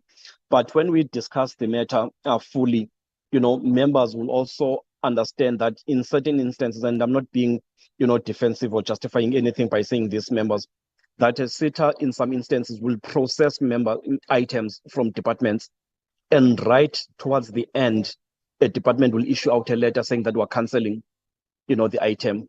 SITA is left then hamstrung. It becomes an audit finding, on our side, because it was a wasteful or fruitless expenditure, that we would have incurred, and all of those things. But again, instead of complaining, we're working with departments and engaging around some of those things. I've mentioned the issue of poor speccing, that results into delays, that when audit comes, there are findings and the matter is to be restarted, and we're working with departments to make sure that the speccing is audited rather upfront, so that by the time we move to evaluation, that item has been properly closed. The challenges with BECs, because departments sometimes are invited and they send people to be involved, but the caliber and quality of people they send to work with us at SITA in the evaluation process sometimes leads, to delays and challenges because of common, misinterpretations and understanding of what, to do this thing. Maybe the last point is around the costing of the services.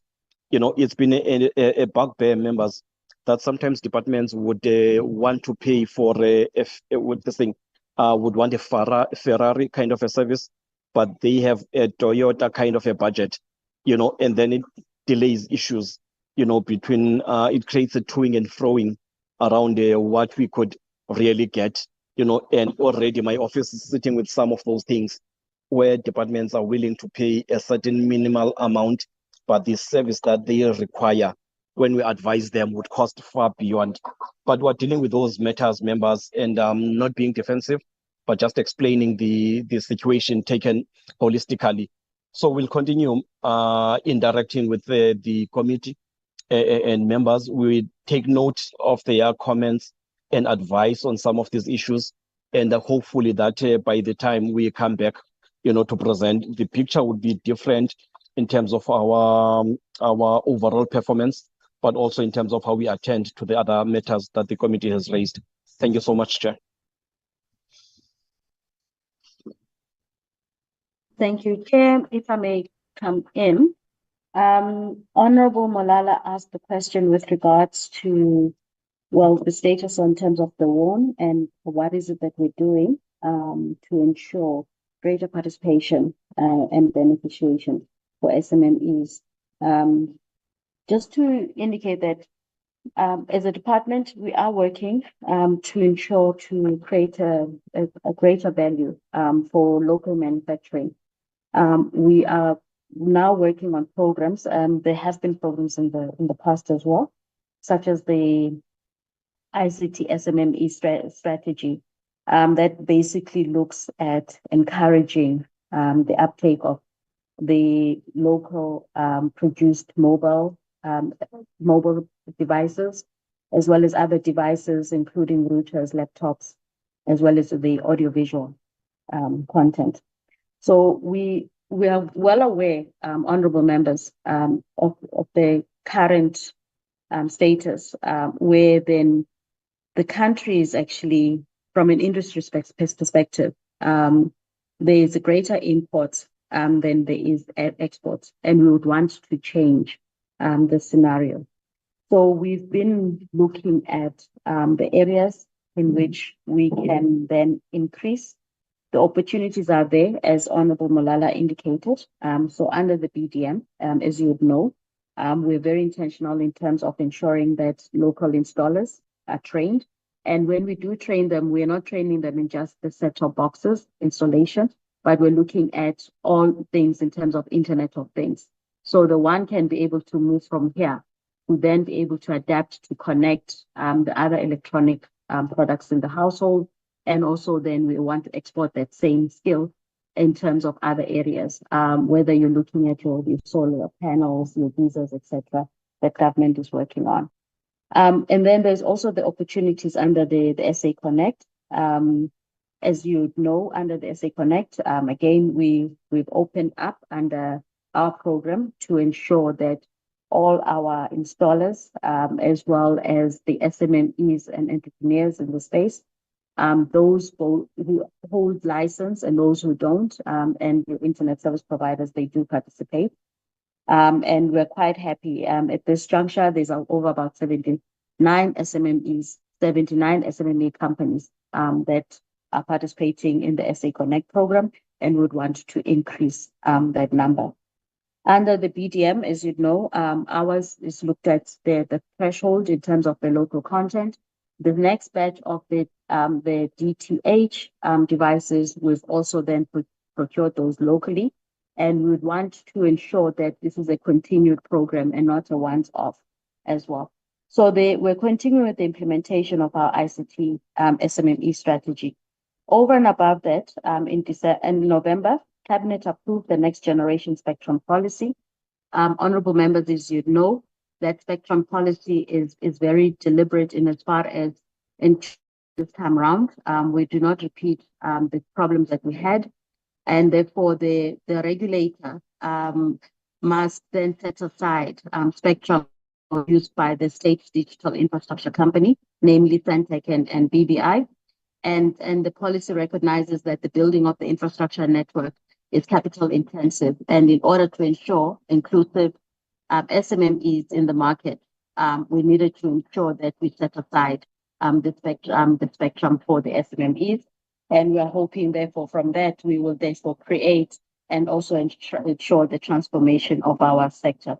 So we are working with SITA, National Treasury, and DTIC to ensure that we increase the threshold in terms of the local content, but we also do encourage this uptake through then various programs that we are implementing in the department.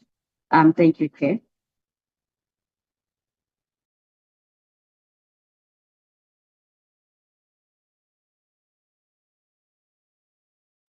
Thank you, DG. I take it that it's now back to us.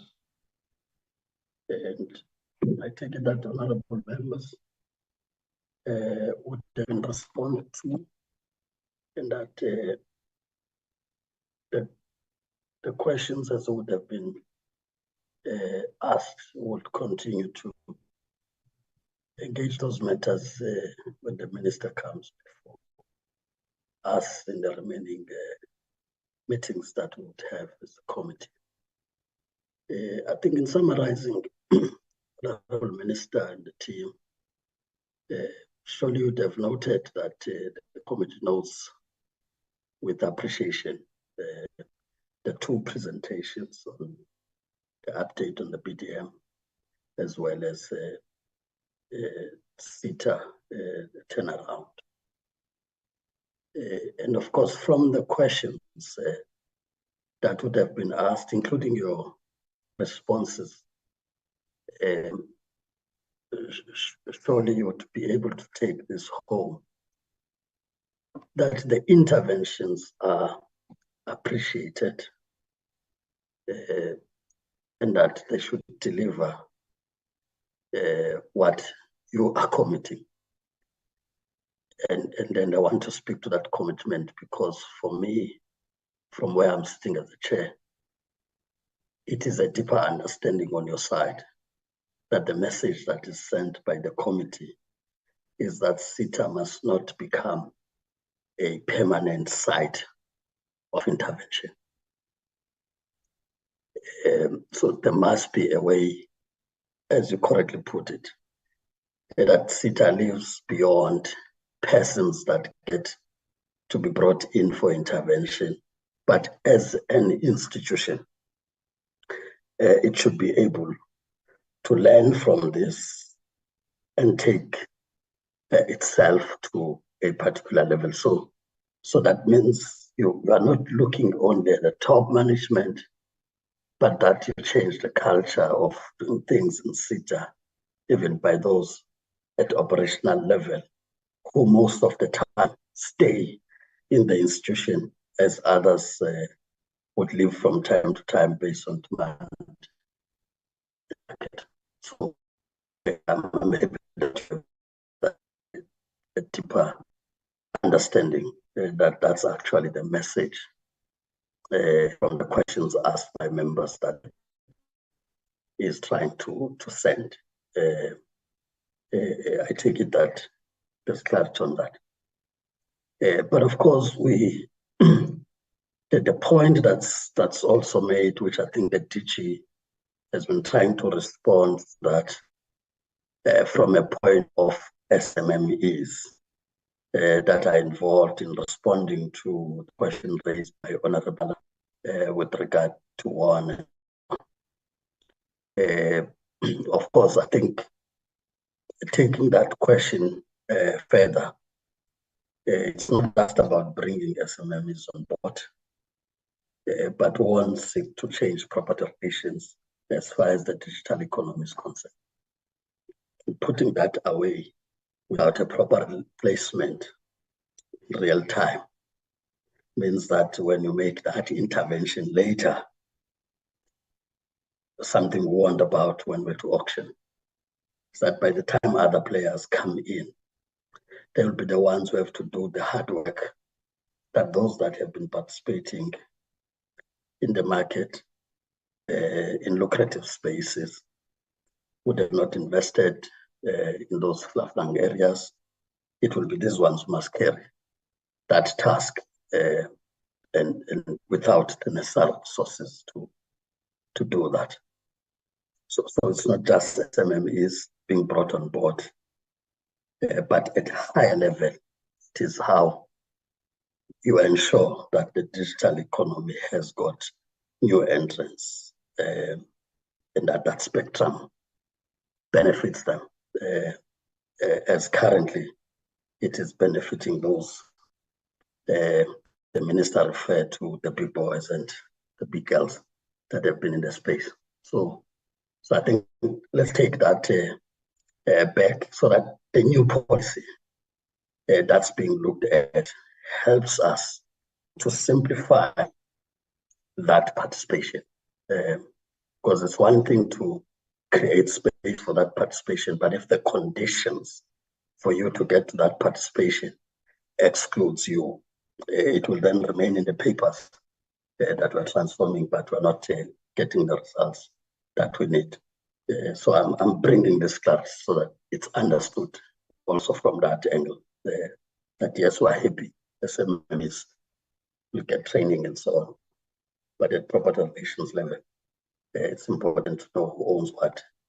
This economy called digital economy. Of course, the point that you've made in the slides is that you are ramping up your consultations with stakeholders as well as engaging the customers as you deal with the other applications that you are dealing with. I want to suggest, Honorable Minister, that with the understanding that you've got a number of those branches of SAPO that are closing where people had access to, that you really leverage from this PM part, including using ward offices and parliamentary constituency offices, just to make sure that information gets out there. Just in my lived experience, that I attended one workshop, community workshop on communications and digital technologies last year. And this thing about indigent versus a pensioner was conflicted most of the time. That in the main, people that were asked to make applications are pensioners. And not really indigents, as you will talk to the ceiling in terms of the amount that an indigent qualifies for. So, which therefore means that even those that were trying to spread the message may have not heard the message quite properly. And that's why I'm saying maybe use the available platforms to try and get that message through, especially where you are still going to go, so that it helps ease the process long before you get there and that necessary applications are in that score addressed. I think the last point really, which I also need to clear for purposes of record. Indeed, Honorable Mlala were correct to get the legal opinion, and that opinion remains correct for what it was addressing at the time. And in any way, that opinion said, unless there's something that we have to the contrary. And now we have a judgment, and I think it closes it at that point, unless there's something else that happens. But at this point, that's what we have. And we do this, honorable members, firstly to respect that we have got the separation of powers. And in that separation of powers, we have to protect both. In this case, where the executive is held accountable and the legislature playing its role. So we do that to protect, but also to ensure that every action that we take is within the law. So that's what is important. And I think today we've just done that. With that, Honorable Minister and your team, like I've outlined in the beginning, that the other two items, minutes and the report, are just those of the committee. Will not force you out of the platform, but actually just advise you that in case you want to go back and look at whether the December 31st will be the total switch off of what remains. You have an opportunity to do that whilst we proceed to look at the reports that are before the committee, if you wish to do so. Otherwise, we really thank you for responding to the committee's call to come and account. Thank you. As we get committee support, to get to the next item.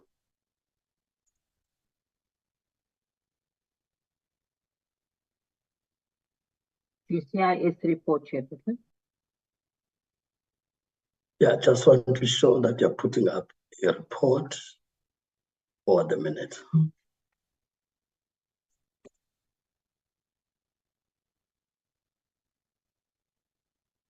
Okay, that's the report on GCIS and the MTDA.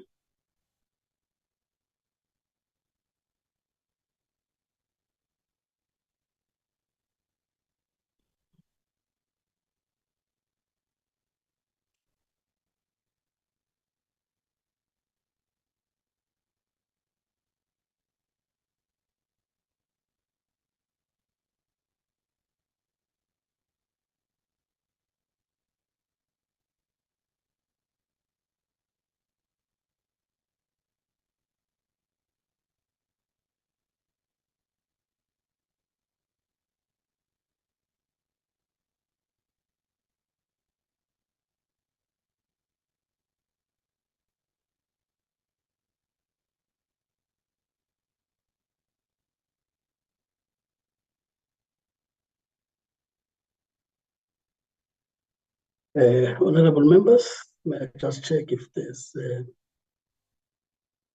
matter you want to raise on GCIS and the MTDA.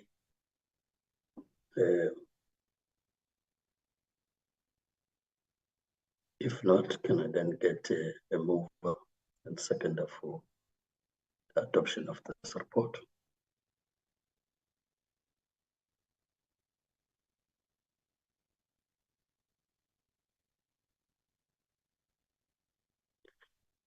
Can I get a mover and seconder for the report so that we get to the next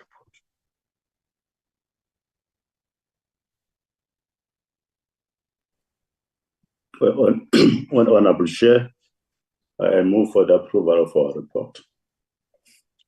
Madam Diana moves. Can I get a seconder?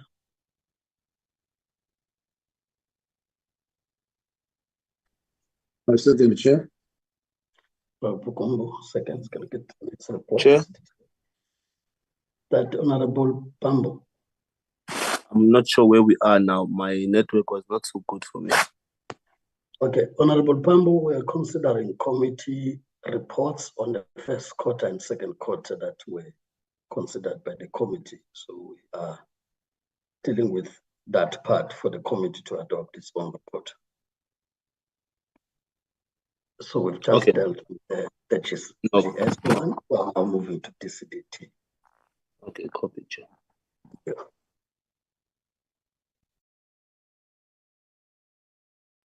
The DCDT report, Chair.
Honorable members, may I just check if there's any corrections? I've tried to send mine earlier when I got the report on corrections, which will be grammatical and so on. May I just check if there's any member on any page, so that if there's not, we move for approval of the report, the adoption by the committee. Okay, can I get a mover and seconder?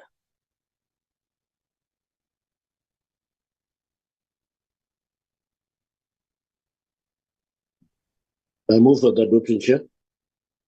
Honorable Kumbo moves. Can I get a seconder?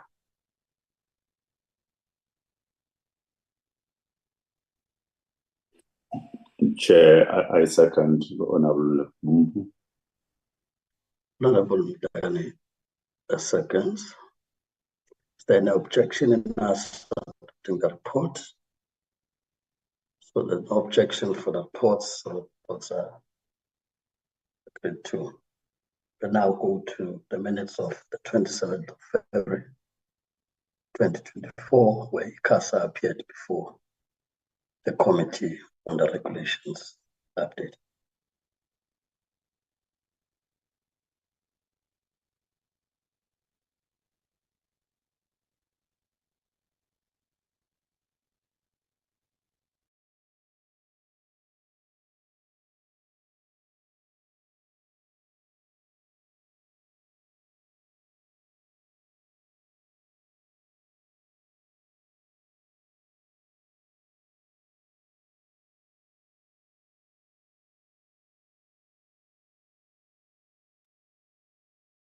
May I just check if there's the members got a matter to raise on the minutes, corrections and so on?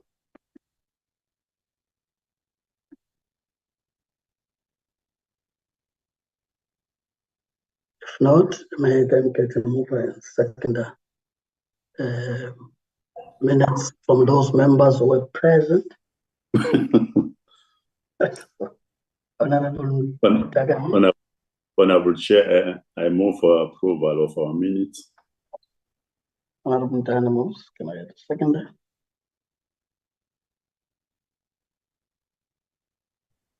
I second, Chair. Just need to check your name and then move a second. So, Honorable Combo seconds. No objection in us adopting the minutes. So no objection, so the minutes are also agreed to. I take it that this goes to the last item. Yes, Chairperson. The meeting. Just as we are to close, honorable members, as you would have seen in the minutes, that pending a report that is received from legal will then consider what is the way forward for the committee on the CBC bill. I've made such follow-ups on your behalf. And the commitment we got from legal was that by end of business, on the 15th, we would have that, which therefore means we will schedule the presentation of that opinion immediately after we receive it. So it will either be in our meeting that follows or earlier than that, depending also on availability of members if we were to get a day that's outside of the portfolio committee. So I'm raising this because from a programming point of view, you would see that the parliament program is also very tight and members are serving in different portfolio committees. So I just thought I should make you aware that the commitment we got was by end of business on the 15th. We would have the opinion which will circulate to members in preparation for the meeting. With that having been said, the meeting stays adjourned until we meet again, honorable members. Thank you. Meeting adjourned.